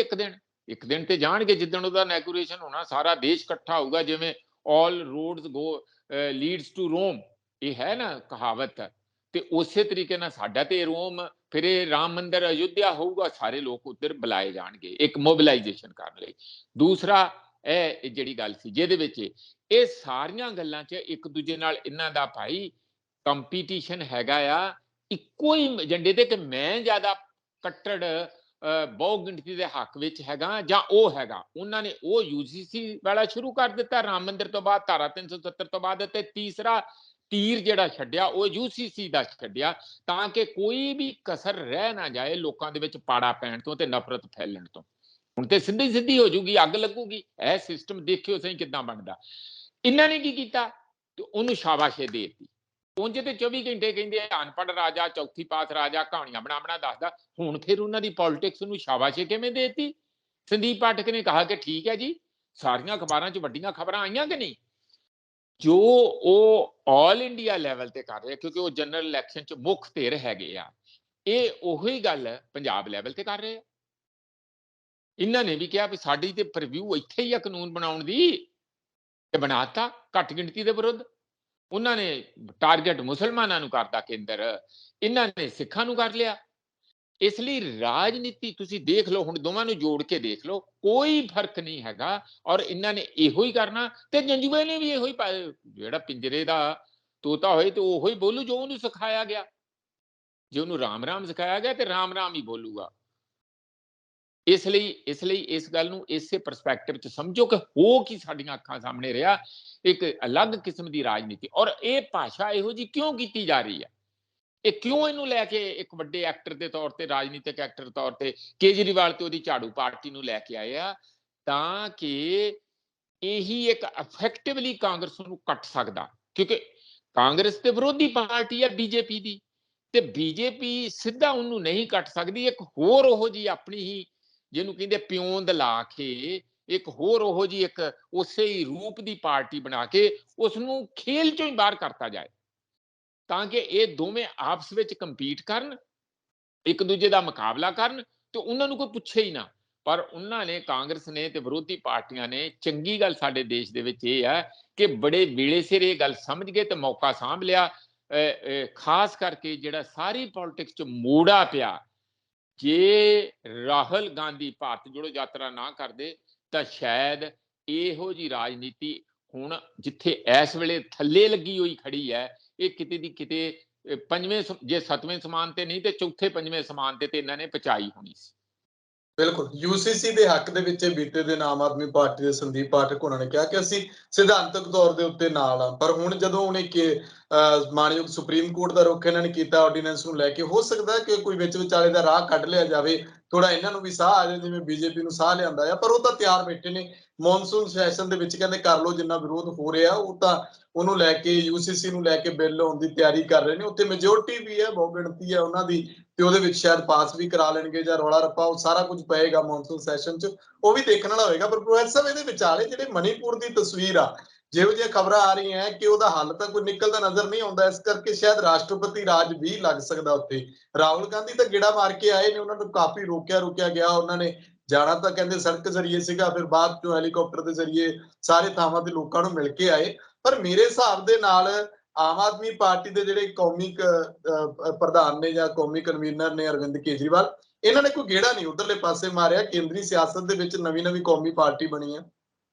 ਅਸੀਂ ਤੇ ਨਹੀਂ ਚਾਹੁੰਦੇ ਕਿ ਰਾਸ਼ਟਰਪਤੀ ਰਾਜ ਲਾਗੂ ਹੋਵੇ, ਕਿਉਂ ਇਹੋ ਹੀ ਜਿਹੜਾ ਰਾਜ ਹੈ ਚੁਣੇ ਹੋਏ ਲੋਕਾਂ ਦਾ ਰਾਜ ਹੈ, ਉਹਨਾਂ ਦੀ ਸੁਣੀ ਜਾਵੇ। ਉਹਨਾਂ ਦੇ ਵਿੱਚ ਆਪਸੀ ਜਿਹੜੀ ਬੇਤਫਾਕੀ ਹੋ ਗਈ, ਇੱਕ ਦੂਜੇ ਦੇ ਖੂਨ ਦੇ ਪਿਆਸੇ ਹੋ ਗਏ ਆ, ਉਹਨਾਂ ਨੂੰ ਤੁਸੀਂ ਇੱਕ ਕਿਸਮ ਦੇ ਇੱਕ ਟੇਬਲ ਤੇ ਲਿਆ ਕੇ ਤੇ ਉਹਨਾਂ 'ਚ ਇੱਕ ਵਿਸ਼ਵਾਸ ਪੈਦਾ ਕਰੋ। ਹੁਣ 10 MLA ਜਿਹਦੇ ਕੁੱਕੀ ਜਿਹੜੇ ਟ੍ਰਾਈਬਲ ਹੈਗੇ ਆ ਉਹਨਾਂ ਦੇ ਹੈਗੇ, ਉਹਨਾਂ 'ਚੋਂ 7 ਤੇ ਬੀਜੇਪੀ ਦੇ ਆ, 3 ਉਹਨਾਂ ਦੇ ਦੂਸਰੇ ਹੈਗੇ। ਉਹ ਸਾਰੇ ਦੇ ਸਾਰੇ ਇਕਜੁੱਟ ਹੈਗੇ, ਜਾਣੀ ਉਹ ਐਥਨੀਸਿਟੀ ਜਿਹੜੀ ਆ ਉਹਨਾਂ ਦੀ ਇੱਕ ਆਪਸ ਕੁਣਬਾ ਪ੍ਰਸਤੀ ਹੈਗੀ ਜਾਂ ਐਥਨੀਸਿਟੀ ਹੈ, ਉਹ ਉਹਨਾਂ ਲਈ ਪ੍ਰਾਇਮਰੀ ਆ, ਪਾਰਟੀ ਪ੍ਰਾਇਮਰੀ ਨਹੀਂ ਹੈਗੀ। ਇਸੇ ਤਰ੍ਹਾਂ ਹੀ ਮਹਿਤੇ ਹੀ ਹੈਗੇ ਆ, ਉਹਨਾਂ ਨੂੰ ਤੁਸੀਂ ਪੰਗਾ ਲੈ ਕੇ ਇੱਕ, ਕਿਉਂਕਿ ਉਹ ਮੈਜੋਰਿਟੀ 'ਚ ਇਹਨਾਂ ਨੇ ਸੋਚਿਆ ਕਿ ਸਾਡਾ ਪੱਕਾ ਰਾਜ ਜਿਵੇਂ ਗੁਜਰਾਤ ਦੇ ਵਿੱਚ ਕੀਤਾ ਉੱਥੇ ਪੱਕਾ ਰਾਜ ਹੋਊਗਾ, ਇਹਨਾਂ ਨੂੰ ਅਪੀਜ਼ ਕਰੋ, ਦੂਜਿਆਂ ਨੂੰ ਡਾਊਨ ਕਰੋ ਤੇ ਇੰਜ ਹੋ ਜਾਊਗਾ। ਉਹ ਰੌਲਾ ਪਿਆ ਹੀ ਵੋਟਾਂ ਦੀ ਸਾਰੀ ਪੋਲਿਟਿਕਸ 'ਚੋਂ ਹੈਗਾ। ਪਰ ਜੇ ਉਹਨਾਂ ਨੂੰ ਇੰਜ ਕਰਦੇ ਆ, ਹੋਊਗਾ ਕੀ? ਹੋਊਗਾ ਇਹ ਕਿ ਪ੍ਰੋਬਲਮ ਹੋਰ ਗੜਬੜ ਚਲੇ ਜਾਊਗੀ। ਜਿਵੇਂ ਧਾਰਾ 370 ਹਟਾਉਣ ਦੇ ਬਾਅਦ ਇਹ ਕਹਿ ਰਹੇ ਸੀ ਅਸੀਂ ਸ਼ਾਂਤੀ ਕਰਾਂਗੇ, ਅਸੀਂ ਰੁਜ਼ਗਾਰ ਦੇਵਾਂਗੇ, ਅਸੀਂ ਪੰਡਤਾਂ ਨੂੰ ਵਾਪਸ ਉਹਨਾਂ ਦੇ ਘਰੋਂ ਘਰੀ ਪਹੁੰਚਾ ਦਾਂਗੇ, ਉੱਥੇ ਤੇ ਬਹੁਤ ਏਡੀ ਵੱਡੀ ਤਰੱਕੀ ਹੋ ਜਾਊਗੀ ਕਿ ਭੁੱਲੇ ਹੀ ਜਾਣਗੇ ਲੋਕ ਉੱਥੇ ਜਾ ਕੇ ਜ਼ਮੀਨਾਂ ਖਰੀਦਣ ਲੱਗ ਜਾਣਗੇ। ਹੁਣ ਸਾਨੂੰ ਜ਼ਮੀਨਾਂ ਖਰੀਦਣ ਦਾ ਹੱਕ ਨਹੀਂ। ਕਿੰਨੇ ਕੁ ਬਿਜ਼ਨਸਮੈਨ ਜਾ ਕੇ ਜ਼ਮੀਨਾਂ ਖਰੀਦ ਲੈ, ਕਿੰਨਿਆਂ ਨੇ ਹੋਟਲ ਪਾ ਲਏ, ਪਹਿਲੇ ਹੀ ਖਾਲੀ ਬੈਠੇ ਆ, ਕਿਸੇ ਨੇ ਨਹੀਂ ਉੱਥੇ ਜਾਣਾ ਇਹੋ ਜਿਹੇ ਮਾਹੌਲ ਦੇ ਵਿੱਚ। ਨਾ ਸਾਡੇ ਵਰਗੇ ਮਾਹੌਲ ਪੰਜਾਬ ਦੇ ਵਿੱਚ ਕੋਈ ਇਨਵੈਸਟ ਕਰਨ ਲਈ ਆਵੇ, ਇਹ ਵੀ ਭੁੱਲ ਜਾਏ ਭਗਵੰਤ ਮਾਨ। ਉਹ ਸ਼ਾਂਤੀ ਚਾਹੁੰਦੇ ਆ, ਇੱਕ ਕਿਸਮ ਦਾ ਇੱਕ ਚਾਹੁੰਦੇ ਆ ਕਿ ਕੋਈ ਕਾਨੂੰਨ ਹੋਵੇ, ਕੋਈ ਮਾਹੌਲ ਹੋਵੇ। ਨਾ ਉੱਥੇ ਮਾਹੌਲ ਹੈ ਨਾ ਪੰਜਾਬ ਦੇ ਵਿੱਚ ਮਾਹੌਲ ਰਹਿਣ ਦਿੱਤਾ। ਇੰਨਾ ਹੀ ਫਰਕ ਹੈ ਕਿ ਉੱਥੇ ਹਰ ਹਫ਼ਤੇ 10 ਦਿਨਾਂ ਬਾਅਦ ਤੁਹਾਨੂੰ ਕਿਸੇ ਨਾ ਕਿਸੇ ਦੀ ਮੌਤ ਦੀ ਖਬਰ ਆ ਜਾਂਦੀ ਹੈ, ਭਾਵੇਂ ਉਹ ਕਸ਼ਮੀਰੀ ਦੀ ਕਿਸੇ ਦੀ ਮੌਤ ਗੋਲੀ ਦੇ ਨਾਲ ਹੋ ਜਾਏ ਜਾਂ ਕਿਸੇ ਕਸ਼ਮੀਰੀ ਦੀ ਗੋਲੀ ਦੇ ਨਾਲ ਸਾਡੇ ਨੌਜਵਾਨ ਦੀ ਹੋ ਜਾਏ। ਇਹ ਉੱਥੇ ਮਾਹੌਲ ਉਸੇ ਤਰੀਕੇ ਦਾ ਜਿਵੇਂ ਧਾਰਾ 370 ਹਟਾਉਣ ਤੋਂ ਪਹਿਲਾਂ ਦਾ ਸੀ, ਉਂਝ ਦਾ ਹੀ ਬਣਿਆ ਹੋਇਆ ਆ। ਤੇ ਇਸ ਲਈ ਜਿਹੜਾ ਤੁਸੀਂ ਗੱਲ ਕਰ ਰਹੇ ਆ, ਮੈਨੂੰ ਇੰਜ ਲੱਗਦਾ ਕਿ ਜਿਹੜਾ ਉੱਥੇ ਦਾ ਮਾਹੌਲ ਹੁਣ ਹੈਗਾ ਮਣੀਪੁਰ ਦਾ, ਉਹ ਬਿਲਕੁਲ ਉਸੇ ਤਰਜ ਨੂੰ ਜਾ ਰਿਹਾ। ਮੈਂ ਕਿਉਂ ਇਹ ਗੱਲ ਕਹਿ ਰਿਹਾ? ਅੱਜ ਫਿਰ 2 ਮਰੇ ਆ, ਹਰ ਰੋਜ਼ ਕਦੀ ਨਾ ਕੋਈ, ਕਦੀ ਕਿਤੇ ਅੱਗ ਜਨੀ, ਕਿਤੇ ਨਾ ਕੁਛ ਨਾ ਕੁਛ ਹੋ ਹੀ ਜਾਂਦਾ। ਕਾਰਨ ਕੀ ਹੈ? ਬੇਵਿਸ਼ਵਾਸੀ ਇੰਨੀ ਜ਼ਿਆਦਾ ਹੋ ਗਈ ਆ, ਲੋਕ ਘਰਾਂ 'ਚ ਨਹੀਂ ਜਾ ਰਹੇ। 40-45 ਹਜ਼ਾਰ ਲੋਕ ਕੈਂਪਾਂ ਦੇ ਵਿੱਚ ਬੈਠੇ ਹੋਏ ਆ। ਬਹੁਤ ਜ਼ਿਆਦਾ ਜਦੋਂ ਬੇਵਿਸ਼ਵਾਸੀ ਤੇ ਖੂਨ ਦੇ ਪਿਆਸੇ ਵਾਲੀ ਗੱਲ ਹੋ ਜੇ, ਆਪਾਂ ਦੇ 47 ਦੇ ਵਿੱਚ ਪੰਜਾਬ ਨੇ ਹੰਡਾਇਆ ਨਹੀਂ, ਇਹੋ ਕੁਝ ਹੀ ਹੋਇਆ ਸੀ। ਕਿੰਨੇ ਮਹੀਨੇ ਚੱਲਦਾ ਰਿਹਾ ਸੀਗਾ, ਕਿੰਨੇ ਵਡੰਗੇ ਹੋਏ। ਕੀ ਇਹੋ ਜਿਹਾ ਦੁਬਾਰਾ ਉੱਥੇ ਸੀਨ ਖੜਾ ਕਰਨਾ ਚਾਹੁੰਦੇ ਆ? ਇਸ ਲਈ ਰਾਜ ਨੂੰ ਬਰਤਰਫ ਕਰਕੇ ਰਾਸ਼ਟਰਪਤੀ ਰਾਜ ਜੇ ਲਾਉਣਗੇ, ਹੋਊਗਾ ਇੰਜ ਕਿ ਇਹੀ ਮਾਹੌਲ ਹੋਰ ਗੜਬੜ ਹੋ ਜਾਊਗਾ। ਕੇਂਦਰ ਉਹਦੇ 'ਚ ਇੰਟਰਫੀਅਰ ਕਰੂਗਾ, ਆਪਣੇ ਢੰਗ ਨਾਲ ਮੈਜੋਰਿਟੀ ਨੂੰ ਫੇਰ ਨਾਲ ਲੈ ਕੇ ਘੱਟ ਗਿਣਤੀਆਂ ਦੀਆਂ, ਕਿਉਂਕਿ ਉਹਨਾਂ ਦੀਆਂ ਵੋਟਾਂ ਘੱਟ ਆ, ਉਹਨਾਂ ਨੂੰ ਕਾਰਨਰ ਕਰਨ ਦੀ ਕੋਸ਼ਿਸ਼ ਕਰਨਗੇ। ਕਿਉਂਕਿ ਫਿਰ ਤੇ ਸਿੱਧੀ ਜੰਮੂ ਕਸ਼ਮੀਰ ਵਾਂਗੂ ਇੰਟਰਵੈਂਸ਼ਨ ਹੋ ਜਾਊਗੀ, ਸਿੱਧੀ ਉਹਨਾਂ ਦੀ ਦਖਲਅੰਦਾਜ਼ੀ ਹੋ ਜਾਊਗੀ ਕੇਂਦਰ ਦੀ, ਕੇਂਦਰ ਹੱਥ ਸਾਰਾ ਨਿਜ਼ਾਮ ਆ ਜਾਊਗਾ ਤੇ 6 ਮਹੀਨਿਆਂ ਅੰਦਰ ਹੀ ਗੜਬੜ ਹੋਰ ਵੱਧ ਜੂਗੀ। ਚਾਹੀਦਾ ਇਹ ਹੈ ਕਿ ਸਾਡੇ ਜਿਹੜੇ ਹੋਮ ਮਿਨਿਸਟਰ ਹੈ, ਉਹਨਾਂ ਸਾਰੇ MLA ਸਾਹਿਬਾਨਾਂ ਨੂੰ, ਜਿਹੜੇ ਲੋਕਲ ਹੋਰ ਐਕਟਿਵਿਸਟ ਆ, ਉੱਥੇ ਬੀਬੀਆਂ ਬਹੁਤ ਐਕਟਿਵ ਆ, ਉਹ ਇੱਥੇ ਦੀਆਂ ਹਿੰਦੂ ਔਰਤਾਂ ਵਾਂਗੂ ਮਤ ਸਮਝੋ। ਉਹ ਬਰਾਬਰ ਦਾ ਕੰਮ ਕਰਦੀਆਂ, ਬਰਾਬਰ ਦੀ ਡਾਂਗ ਚਲਾਉਂਦੀਆਂ ਔਰ ਬਰਾਬਰ ਦੀ ਉਹਨਾਂ ਦੀ ਆਵਾਜ਼। ਤੁਹਾਨੂੰ ਪਤਾ ਹੈ ਕੌਣ ਮਣੀਪੁਰੀ ਔਰਤਾਂ ਆ? ਜਦੋਂ ਇਹਨਾਂ ਦੇ ਇੱਥੇ ਸਾਡੇ ਕੇਂਦਰੀ ਡਿਫੈਂਸ ਫੋਰਸਿਸ ਉਹਨਾਂ ਨੂੰ ਰੇਪ ਕਰਦੇ ਸੀਗੇ ਜਾਂ ਇਹੋ ਜਿਹਾ ਉਹਨਾਂ ਨੂੰ ਸੈਕਸ਼ੂਅਲੀ ਤੰਗ ਕਰਦੇ ਸੀਗੇ, ਤਾਂ ਉਹਨਾਂ ਨੇ ਇੱਕ ਵਾਰੀ ਅਲਫ ਨੰਗੀਆਂ ਹੋ ਕੇ ਉੱਥੇ ਮੁਜ਼ਾਹਰਾ ਕੀਤਾ ਸੀ ਕਿ ਆਓ ਕਿਹੜਾ ਸਾਡੇ ਵੱਲ ਆਉਂਦਾ। ਇਹ ਕਿਤੇ ਦੁਨੀਆ 'ਚ ਤੁਸੀਂ ਸੋਚ ਸਕਦੇ ਆ ਇੰਨੀ ਬਹਾਦਰ ਔਰਤਾਂ? ਇਹ ਉਹ ਔਰਤਾਂ ਨਾਲ ਵਾਹ ਪੈ ਗਿਆ ਇਹਨਾਂ ਦਾ, ਜਿਨ੍ਹਾਂ ਨੇ 12 ਬੰਦੇ ਫਿਰ ਆਪਣੇ ਛਡਾ ਲਏ ਨਾ, 1,500 ਔਰਤਾਂ ਨੇ ਇਕੱਠੀਆਂ ਹੋ ਗਏ। ਇਹਨਾਂ ਦੀ ਤਾਂ ਨਾਨੀ ਯਾਦ ਆ ਜਾਊਗੀ ਕਿ ਜੇ ਇਹਨਾਂ ਨੇ ਉੱਥੇ ਠੰਡ ਠੰਡੌਲਾ ਕਰਕੇ ਆਪਣੀ ਨਫ਼ਰਤ ਵਾਲੀ ਰਾਜਨੀਤੀ ਨੂੰ ਨਾ ਘਟਾਇਆ ਤੇ ਉਹ ਇੱਕ ਲਗਾਤਾਰ ਬੋਇਲਿੰਗ ਪੁਆਇੰਟ ਬਣ ਜਾਊਗਾ, ਜਿਹੜੀ ਬਿਲਕੁਲ ਉਸੇ ਕਿਸਮ ਦਾ ਫਲੈਸ਼ ਪੁਆਇੰਟ ਬਣ ਜਾਊਗਾ ਜਿਵੇਂ PLA, ਜਿਵੇਂ ਜੰਮੂ ਕਸ਼ਮੀਰ ਜਾਂ ਹੋਰ ਇਹੋ ਜਿਹੇ ਜਗ੍ਹਾ ਤੇ ਬਣ ਜਾਂਦਾ ਆ। ਇਸ ਲਈ ਸਾਡੀ ਬੇਨਤੀ ਹੈ ਕਿ ਲੋਕਾਂ ਦੇ ਹੱਕ ਵਿੱਚ ਅਜੇ ਵੀ ਡੁੱਲਿਆਂ ਬੇਰਾਂ ਦਾ ਕੁਝ ਨਹੀਂ ਵਿਗੜਿਆ। ਇੱਕ ਸਹਿਮਤੀ ਪੈਦਾ ਕਰੋ, ਵਿਸ਼ਵਾਸ ਪੈਦਾ ਕਰੋ। ਉਹੀ ਰਾਹੁਲ ਗਾਂਧੀ ਨੇ ਜਾ ਕੇ ਕੀਤਾ, ਉਹਨੂੰ ਅੱਗੇ ਨਹੀਂ ਸੀ ਜਾਣ ਦਿੱਤਾ ਜਾਂਦਾ। ਉਹਨੇ ਕਿਹਾ ਮੈਂ ਤੇ ਜਾਣਾ। ਇਹ ਚੰਗਾ ਕੀਤਾ, ਬਹੁਤ ਚੰਗਾ ਕੀਤਾ। ਉਹ ਹੈਲੀਕਾਪਟਰ ਤੇ ਚੂੜਾ ਚੰਦਪੁਰ ਜਿੱਥੇ ਸਭ ਤੋਂ ਜ਼ਿਆਦਾ ਇਹ ਨੁਕਸਾਨ ਹੋਇਆ ਉੱਥੇ ਪਹੁੰਚ ਗਿਆ। ਉਹ ਕੈਂਪਾਂ ਦੇ ਵਿੱਚ ਗਿਆ, ਬੱਚਿਆਂ ਦੇ ਨਾਲ ਫੋਟੋ ਆਈ ਹੈ, ਉਹਨੂੰ ਵੀ ਚੰਗਾ ਲੱਗਾ। ਉਹਨੇ ਕੀ ਆਣ ਕੇ ਬਿਆਨ ਦਿੱਤਾ, ਤੁਸੀਂ ਸੁਣਿਆ ਹੀ ਆ ਕਿ ਭਾਈ ਮੈਨੂੰ ਤੇ ਉਹ ਇੰਨੇ ਪਿਆਰੇ ਲੋਕ ਲੱਗਦੇ ਸਾਰੇ ਹੀ, ਭਾਵੇਂ ਉਹ ਮੈਤੀ ਹੈ, ਭਾਵੇਂ ਉਹ ਜਿਹੜੇ ਦੂਸਰੇ ਕੁੱਕੀਜ਼ ਹੈ ਜਾਂ ਹੋਰ ਕਿਸਮ ਦੇ ਅਜ਼ੋਮੀ ਹੈ ਜਾਂ ਜਿੰਨੇ ਵੀ ਕਿਸਮ ਦੇ ਉੱਥੇ ਟਰਾਈਬਸ ਹੈਗੇ ਆ, ਮੈਨੂੰ ਸਾਰਿਆਂ ਨੇ ਦਿਲੋਂ ਪਿਆਰ ਕੀਤਾ, ਸਤਿਕਾਰ ਦਿੱਤਾ, ਅਦਬ ਕੀਤਾ ਤੇ ਆਪਣੀ ਇੱਕ ਉਮੀਦ ਮੇਰੇ ਤੇ ਟਿਕਾਈ ਹੈ। ਮੈਂ ਉਹਦੇ ਤੇ ਕੰਮ ਕਰੂੰਗਾ ਕਿ ਇਸ ਸੂਬੇ ਦੇ ਵਿੱਚ ਸ਼ਾਂਤੀ ਵਾਪਸ ਆਏ, ਭਾਈਚਾਰਾ ਵਾਪਸ ਆਏ। ਇਹ ਸੁਨੇਹਾ ਦੇ ਕੇ ਤੇ ਲੈ ਕੇ ਰਾਹੁਲ ਗਾਂਧੀ ਜਾਏ। ਇਹ ਪਹਿਲੇ ਵੱਡੇ ਲੀਡਰ ਹੈ ਜਿਹੜੇ ਉੱਥੇ ਵਿਰੋਧੀ ਪਾਰਟੀਆਂ ਚ ਗਏ। ਤੁਸੀਂ ਠੀਕ ਕਿਹਾ ਕਿ ਕੇਜਰੀਵਾਲ ਕਿਉਂ ਨਹੀਂ ਗਿਆ, ਕਿਉਂਕਿ ਫਿਰ ਉਹਨਾਂ ਨੇ ਤੇ ਦਿੱਲੀ ਦੀ ਰਾਜਨੀਤੀ ਕਰਨੀ ਆ, ਉਹਨਾਂ ਤੇ ਮੋਦੀ ਵਾਲੀ ਰਾਜਨੀਤੀ ਕਰਨੀ ਆ। ਉਹਨਾਂ ਨੇ ਇਹ ਥੋੜੀ ਰਾਜਨੀਤੀ ਕਰਨੀ ਆ ਕਿ ਜਿੱਥੇ ਲੋਕਾਂ ਦੇ ਜਿਹੜੀ ਆਮ ਜਾਨ ਮਾਲ ਦੇ ਨੁਕਸਾਨ ਤੋਂ ਉਹਨਾਂ ਨੂੰ ਬਚਾਇਆ ਜਾ ਸਕੇ। ਬਿਲਕੁਲ ਅੱਗੇ ਹੀ ਹਾਲਾਤ ਜਿਹੜੇ ਨੇ ਬਾਰਡਰਸ ਏਰੀਆ ਦੇ ਵਿੱਚ, ਜਿਵੇਂ ਲਾਈਨ ਆਫ ਐਕਚੁਅਲ ਕੰਟਰੋਲ ਚੀਨ ਵਾਲੀ ਆ, ਉਹਨਾਂ ਦੇ ਨਾਲ ਵੀ ਕਿੰਨੇ ਦੌਰ ਦੀ ਬੈਠਕ ਹੋ ਗਈ ਹੈ, ਹਾਲੇ ਤੱਕ ਕੋਈ ਮਸਲੇ ਦਾ ਹੱਲ ਨਹੀਂ ਨਿਕਲਿਆ। ਬਸ ਇਹ ਹੈ ਕਿ ਸ਼ਾਂਤੀਪੂਰਕ ਸਥਿਤੀ ਬਣਾ ਕੇ ਇੱਕ ਦੂਜੇ ਦੇ ਨਾਲ ਗੱਲਾਂ ਬਾਤਾਂ ਦਾ ਦੌਰ ਜਾਰੀ ਹੈ। ਉਦੋਂ ਸਾਡੇ ਜਿਹੜੇ ਫੌਜੀ ਜਵਾਨ ਪੰਜਾਬ ਦੇ ਵੀ ਉਹਦੇ ਵਿੱਚ ਸੀਗੇ, ਗੁਰਤੇਜ ਸਿੰਘ ਵਰਗੇ, ਉਹ ਸ਼ਹੀਦ ਹੋਏ, ਮੁਕਾਬਲਾ ਕੀਤਾ ਚੀਨ ਵਾਲਿਆਂ ਦਾ। ਉਹ ਸਥਿਤੀ ਉਹ ਜਿਉਂ ਦੀ ਤਿਉਂ ਤੋਂ ਬਣੀ ਹੋਈ ਹੈ, ਪਰ ਫਿਰ ਵੀ ਚਿੰਤਾਜਨਕ ਹੈ ਕਿ ਹੱਲ ਕੋਈ ਨਹੀਂ। ਇੱਧਰ ਪਾਕਿਸਤਾਨ ਵਾਲਿਆਂ ਨੂੰ ਅੱਖਾਂ ਕੱਢੀ ਆਉਂਦੇ ਨੇ ਕਿ ਸਾਡਾ ਮਕਬੂਜ਼ਾ ਕਸ਼ਮੀਰ ਤੁਹਾਡੇ ਕੋਲ ਹੈ, ਅਸੀਂ ਲੈ ਲੈਣਾ, ਸਾਡੀ 10 ਮਿੰਟਾਂ ਦੀ ਗੱਲ ਹੈ। ਪਰ ਜੋ ਕੁਝ ਵਾਪਰ ਰਿਹਾ ਬੇहद ਚਿੰਤਾਜਨਕ ਹੈ। ਜੇ ਹਾਲਾਤ ਹੋਰ ਇੱਥੋਂ ਬਾਹਰ ਨਿਕਲਦੇ ਨੇ ਤਾਂ ਕਿੱਦਾਂ ਦੀ ਪੋਜੀਸ਼ਨ ਹੋਏਗੀ ਮਣੀਪੁਰ ਦੇ ਵਿੱਚ, ਤੇ ਉਹਦਾ ਅਸਰ ਮੁਲਕ ਦੇ ਵਿੱਚ ਕਿਸ ਤਰੀਕੇ ਦਾ ਹੋਏਗਾ। ਪ੍ਰੋਫੈਸਰ ਸਾਹਿਬ, ਮੈਂ ਇੱਥੇ ਗੱਲ ਲਿਆਉਣ ਲੱਗਿਆ ਕਿ ਮੈਂ ਇੱਥੇ ਇੱਕ ਗੱਲ ਹੋਰ ਕਰਨੀ ਚਾਹੁੰਦਾ। ਤੁਸੀਂ ਉਮੀਦ ਕਰ ਰਹੇ ਸੀ ਕਿ ਤੁਸੀਂ, ਕਿਉਂਕਿ ਪੁਆਇੰਟ ਆਊਟ ਕੀਤਾ ਕਿ ਕੇਜਰੀਵਾਲ ਜਾਂ ਇਹ ਜਿਹੜੇ ਆਪਣੇ ਨੈਸ਼ਨਲ ਪਾਰਟੀ ਕਿਉਂ ਨਹੀਂ ਗਏ। ਮੈਂ ਕਹਿੰਦਾ ਕਿ ਇਹ ਤੇ ਉੱਥੇ ਕੀ ਜਾਣਾ ਮਣੀਪੁਰ, ਜਦੋਂ ਦਿੱਲੀ ਦੇ ਵਿੱਚ ਦੰਗੇ ਹੋਏ, 40-42 ਬੰਦੇ ਜਿਹੜੇ ਮਾਰੇ ਗਏ, ਜਿਸ ਚ ਮੁਸਲਿਮ ਮੈਜੋਰਿਟੀ ਮਾਰੇ ਗਏ, ਉੱਥੇ ਨਹੀਂ ਗਏ। ਇਹ ਉਹੀ ਰਾਜਨੀਤੀ ਕਰ ਰਿਹਾ ਜੋ ਆਰਐਸਐਸ ਬੀਜੇਪੀ ਕਰ ਰਹੀ। ਮੈਂ ਤਾਂ ਹੀ ਇਹ ਕਹਿਣਾ ਕਿ ਤੁਸੀਂ ਭੁੱਲ ਜਾਓ ਕਿ ਉਹ ਉਸ ਕਿਸਮ ਦੀ ਰਾਜਨੀਤੀ ਕਰਨਗੇ ਜਿੱਥੇ ਘੱਟ ਗਿਣਤੀਆਂ ਦੇ ਹੱਕ ਵਿੱਚ ਹਿੱਕ ਤਾਣ ਕੇ ਖੜੇ ਹੋਣਗੇ। ਕਦੀ ਵੀ ਨਹੀਂ, ਪੋਸੀਬਲ ਹੀ ਨਹੀਂ ਹੈ। ਬਿਲਕੁਲ ਇਹ ਸਵਾਲ ਉਹੀ ਨੇ ਜਿਹੜੇ ਲੋਕ ਤਵੱਕੋ ਕਰਦੇ ਨੇ ਇਹਨਾਂ ਤੋਂ, ਪਰ ਉਹ ਜੀ ਉਮੀਦ ਤੇ ਖਰਾ ਨਹੀਂ ਉਤਰਿਆ ਜਾਂਦਾ। ਫਿਰ ਉਸ ਤੋਂ ਬਾਅਦ ਸ਼ੰਕੇ ਜਾਂ ਖਦਸ਼ੇ ਜਿਹੜੇ ਨੇ ਉਹ ਜ਼ਾਹਰ ਕੀਤੇ ਜਾਂਦੇ ਨੇ। ਪ੍ਰੋਫੈਸਰ, ਮੈਂ ਸਵਾਲ ਇੱਧਰ ਜੋੜਨ ਲੱਗਿਆ ਸੀ ਆ ਕੇ ਕਿ ਇੱਕ ਪਾਸੇ ਤਾਂ ਵਰਲਡ ਕੱਪ ਨੂੰ ਲੈ ਕੇ ਪੰਜਾਬ ਦੇ ਵਿੱਚ ਮੋਹਾਲੀ ਦੇ ਸਟੇਡੀਅਮ ਨੂੰ ਨਹੀਂ ਚੁਣਿਆ ਗਿਆ, ਚਰਚਾਵਾਂ ਹੋ ਰਹੀਆਂ। ਜਿਹੜੇ ਸਾਡੇ ਮੰਤਰੀ ਸਾਹਿਬ ਨੇ ਮੀਤ, ਉਹਨਾਂ ਨੇ ਚਿੱਠੀ ਵੀ ਲਿਖੇ ਕਹਿੰਦੇ ਨੇ ਸਾਨੂੰ ਦੱਸੋ, ਕਹਿੰਦੇ ਵੀ ਤੁਸੀਂ ਕਦੋਂ ਦੇਖ ਕੇ ਗਏ ਹੋ ਕਿ ਹਾਲਾਤ ਸੁਖਾਵੇਂ ਨਹੀਂ ਜਾਂ ਉਹ ਜਿਹੇ ਪ੍ਰਬੰਧ ਨਹੀਂ ਕੀਤੇ ਗਏ। ਪਰ ਨਾਲੋਂ ਨਾਲ ਕੌਮੀ ਇਨਸਾਫ ਮੋਰਚੇ ਦੀ ਵੀ ਗੱਲ ਹੋ ਰਹੀ ਹੈ ਕਿ ਕਿਤੇ ਉਹਦੇ ਕਰਕੇ ਤਾਂ ਨਹੀਂ ਕਿ ਕੀ ਖੱਟਿਆ, ਜਾਂ ਪੰਜਾਬ ਦੇ ਹਾਲਾਤ ਜਿਹੋ ਜਿਹੇ ਬਣੇ ਹੋਏ ਨੇ ਉਹਨਾਂ ਦੇ ਵਿਚਾਲੇ ਤਾਂ ਨਹੀਂ ਕੋਈ ਇਹੋ ਜਿਹੀ ਗੱਲ, ਜਾਂ ਪਿੱਛੇ ਜੇ ਜੋ ਅੰਮ੍ਰਿਤਪਾਲ ਸਿੰਘ ਦਾ ਵਰਤਾਰਾ ਰਿਹਾ ਉਹ ਹਾਲੇ ਵੀ ਡਿਬਰੂਗੜ੍ਹ ਜੇਲ੍ਹ 'ਚ ਬੰਦ ਆ, ਉੱਥੇ ਭੁੱਖ ਹੜਤਾਲ ਦੀ ਗੱਲ ਸਾਹਮਣੇ ਆਈ ਸੀ। ਪ੍ਰਸ਼ਾਸਨ ਨੇ ਕਿਹਾ ਕਿ ਨਹੀਂ ਇਹੋ ਜਿਹੀ ਕੋਈ ਗੱਲ ਨਹੀਂ, ਪਰ ਪਰਿਵਾਰ ਉਸ ਗੱਲ ਦਾ ਦਾਅਵਾ ਕਰ ਰਿਹਾ, ਜਾਂ ਉਹਨੂੰ ਲੈ ਕੇ ਜਿਸ ਤਰੀਕੇ ਦੀ ਨਿਰਾਸ਼ਾ ਉਹਦੇ ਸਪੋਰਟਰਾਂ ਦੇ ਵਿੱਚ ਰਹੀ ਹੈ, ਕੁਝ ਇਹੋ ਜਿਹਾ ਰਲਿਆ ਮਿਲਿਆ ਤਾਂ ਨਹੀਂ ਨਾਲ ਰਲਿਆ। ਕੁਝ ਲੋਕ ਇਹ ਵੀ ਸਲਾਹ ਦੇ ਰਹੇ ਨੇ, ਮੈਂ ਇੱਥੇ ਇਹ ਸਵਾਲ ਜੋੜਦਾ, ਸਾਡੇ ਸੀਨੀਅਰ ਪੱਤਰਕਾਰ ਨੇ ਸਰਦਾਰ ਸੁਖਦੇਵ ਸਿੰਘ, ਉਹਨਾਂ ਨੇ ਕਿਹਾ ਕਿ ਤੁਸੀਂ ਕ੍ਰਿਕਟ ਦੇ ਮਗਰ 'ਚ ਭੱਜੇ ਫਿਰਦੇ ਹੋ, ਪੰਜਾਬ ਦੀਆਂ ਖੇਡਾਂ ਨੂੰ ਪ੍ਰਮੋਟ ਕਰੋ, ਇੱਥੇ ਪੰਜਾਬ ਦੀ ਹਾਕੀ ਨੂੰ ਪ੍ਰਮੋਟ ਕਰੋ ਜਾਂ ਕਬੱਡੀ ਨੂੰ ਪ੍ਰਮੋਟ ਕਰੋ, ਹੋਰ ਖੇਡਾਂ ਬਹੁਤ ਨੇ, ਨਿਸ਼ਾਨੇਬਾਜ਼ੀ ਹੋਗੀ, ਉਹਨਾਂ ਨੂੰ ਪ੍ਰਮੋਟ ਕਰੋ, ਤੁਸੀਂ ਕਿਹਦੇ ਮਗਰ ਲੱਗੇ ਹੋ। ਹਾਂ, ਕ੍ਰਿਕਟ ਬਾਰੇ ਤਾਂ ਦੇਖੋ ਜਿਹੜੇ ਕੇਂਦਰੀ ਮੰਤਰੀ ਦੇ ਬਿਆਨ ਹੈ ਉਹ ਇਹੋ ਜਿਹਾ ਹੈ ਕਿ ਉਹ ਸਾਡੇ ਕੋਈ ਖਾਸ ਸਟੈਂਡਰਡ ਸੀ, ਉਹ ਸਾਡਾ ਇੱਥੇ ਦਾ ਮੋਹਾਲੀ ਵਾਲਾ ਜਿਹੜਾ ਸਟੇਡੀਅਮ ਆ ਉਹ ਸਟੈਂਡਰਡ ਮੀਟ ਨਹੀਂ ਕਰਦਾ। ਜੇ ਮੁੱਲਾਂਪੁਰ ਵਾਲਾ ਪੂਰਾ ਹੋਇਆ ਹੁੰਦਾ ਤੇ ਉਹ ਸਟੈਂਡਰਡ ਮੀਟ ਕਰਦਾ ਸੀ, ਅਸੀਂ ਉੱਥੇ ਉਹ ਖਿਡਾ ਸਕਦੇ ਸੀ। ਇਸ ਤਰੀਕੇ ਦੀ ਉਹਨਾਂ ਨੇ ਗੱਲ ਕਹੀ ਹੈ। ਹੁਣ ਇਹ ਭਗਵੰਤ ਮਾਨ ਦੀ ਸਰਕਾਰ ਜਾਣੇ ਤੇ ਕੇਂਦਰ ਜਾਣੇ, ਸਾਨੂੰ ਤੇ ਮੈਨੂੰ ਤੇ ਕ੍ਰਿਕਟ ਦੇ ਬਾਰੇ ਉਹ ਡੰਡੇ ਜਿਹਾ ਤੇ ਇੱਕ ਬੈਟ ਦਾ ਪਤਾ, ਇਹ ਤੋਂ ਇਲਾਵਾ ਮੈਨੂੰ ਸੱਚੀ ਮੁੱਚੀ ਇਸ ਗੇਮ ਦਾ ਕੋਈ ਬਹੁਤਾ ਪਤਾ ਨਹੀਂ। ਬੈਡਮਿੰਟਨ ਮੈਂ ਜ਼ਰੂਰ ਰੋਜ਼ ਖੇਲਦਾ, ਉਹਦੇ ਬਾਰੇ ਮੈਂ ਦੱਸ ਸਕਦਾ। ਜਿਹੜੀ ਡਿਬਰੂਗੜ੍ਹ ਵਾਲੀ ਗੱਲ ਹੈ ਉਹ ਬੜੀ ਅਫਸੋਸ ਵਾਲੀ ਗੱਲ ਹੈ। ਜੇ ਉਹਨਾਂ ਨੂੰ ਉੱਥੇ ਤੰਗ ਪਰੇਸ਼ਾਨ ਕੀਤਾ ਜਾ ਰਿਹਾ, ਇੱਕ ਤੇ ਵੈਸੇ ਹੀ ਤੁਸੀਂ 3-4 ਹਜ਼ਾਰ ਕਿਲੋਮੀਟਰ ਦੂਰ ਉਹਨਾਂ ਨੂੰ ਉੱਥੇ ਭੇਜ ਦਿੱਤਾ। ਹੁਣ ਉੱਥੇ ਅੰਦਰ ਜਿਹੜੀਆਂ ਬਣਦੀਆਂ ਸਹੂਲਤਾਂ ਜੇ ਨਹੀਂ ਦਿੱਤੀਆਂ ਜਾਂਦੀਆਂ, ਇਹ ਤੇ ਸਾਡਾ ਆਜ਼ਾਦ ਦੇਸ਼ ਹੈ, ਕੋਈ ਅੰਗਰੇਜ਼ਾਂ ਦਾ ਰਾਜ ਥੋੜੀ ਹੈ ਕਿ ਉਹਨਾਂ ਨੂੰ ਤੰਗ ਕਰਨਾ। ਜਿਵੇਂ ਤੁਸੀਂ ਅੰਡੇਮਾਨ ਨਿਕੋਬਾਰ 'ਚ ਸੈਲੂਲਰ ਜੇਲ੍ਹ ਦੇ ਵਿੱਚ ਭੇਜ ਦਿੰਦੇ ਸੀਗੇ, ਉਸ ਤਰ੍ਹਾਂ ਦਾ ਰਾਜ ਥੋੜੀ ਹੈ। ਬਹੁਤ ਕੁਝ ਬਦਲ ਚੁੱਕਾ। ਇਹ ਜਿਹੜੇ ਡਿਟੇਨੀਜ਼ ਆ ਜਾਂ ਜਿਹੜੇ ਪ੍ਰਿਜ਼ਨਰ ਆ, ਉਹਨਾਂ ਦੇ ਵੀ ਆਪਣੇ ਹੱਕ ਹਕੂਕ ਹੈਗੇ ਆ, ਉਹ ਵੀ ਇਨਸਾਨ ਹੈਗੇ ਆ। ਨਾਲੇ ਤੇ ਖਾਸ ਕਰਕੇ ਰਾਜਨੀਤਿਕ ਹੈਗੇ, ਕੋਈ ਐਂਟੀ ਸੋਸ਼ਲ ਐਲੀਮੈਂਟ ਦੇ ਉਸ ਤਰੀਕੇ ਦੇ ਤੇ ਨਹੀਂ ਹੈ। ਉਹ ਕੀ ਕਹਿੰਦੇ ਆ ਕਿ ਸਾਨੂੰ ਜੇ ਤੁਸੀਂ ਇੱਥੇ ਭੇਜ ਹੀ ਦਿੱਤਾ, ਉਹ ਇਹ ਤੇ ਮੰਗ ਨਹੀਂ ਕਰ ਰਹੇ ਕਿ ਸਾਨੂੰ ਪੰਜਾਬ 'ਚ ਵਾਪਸ ਲਿਆਓ। ਕਰਨੀ ਤੇ ਮੰਗ ਉਹਨਾਂ ਨੂੰ ਇਹੋ ਚਾਹੀਦੀ ਆ।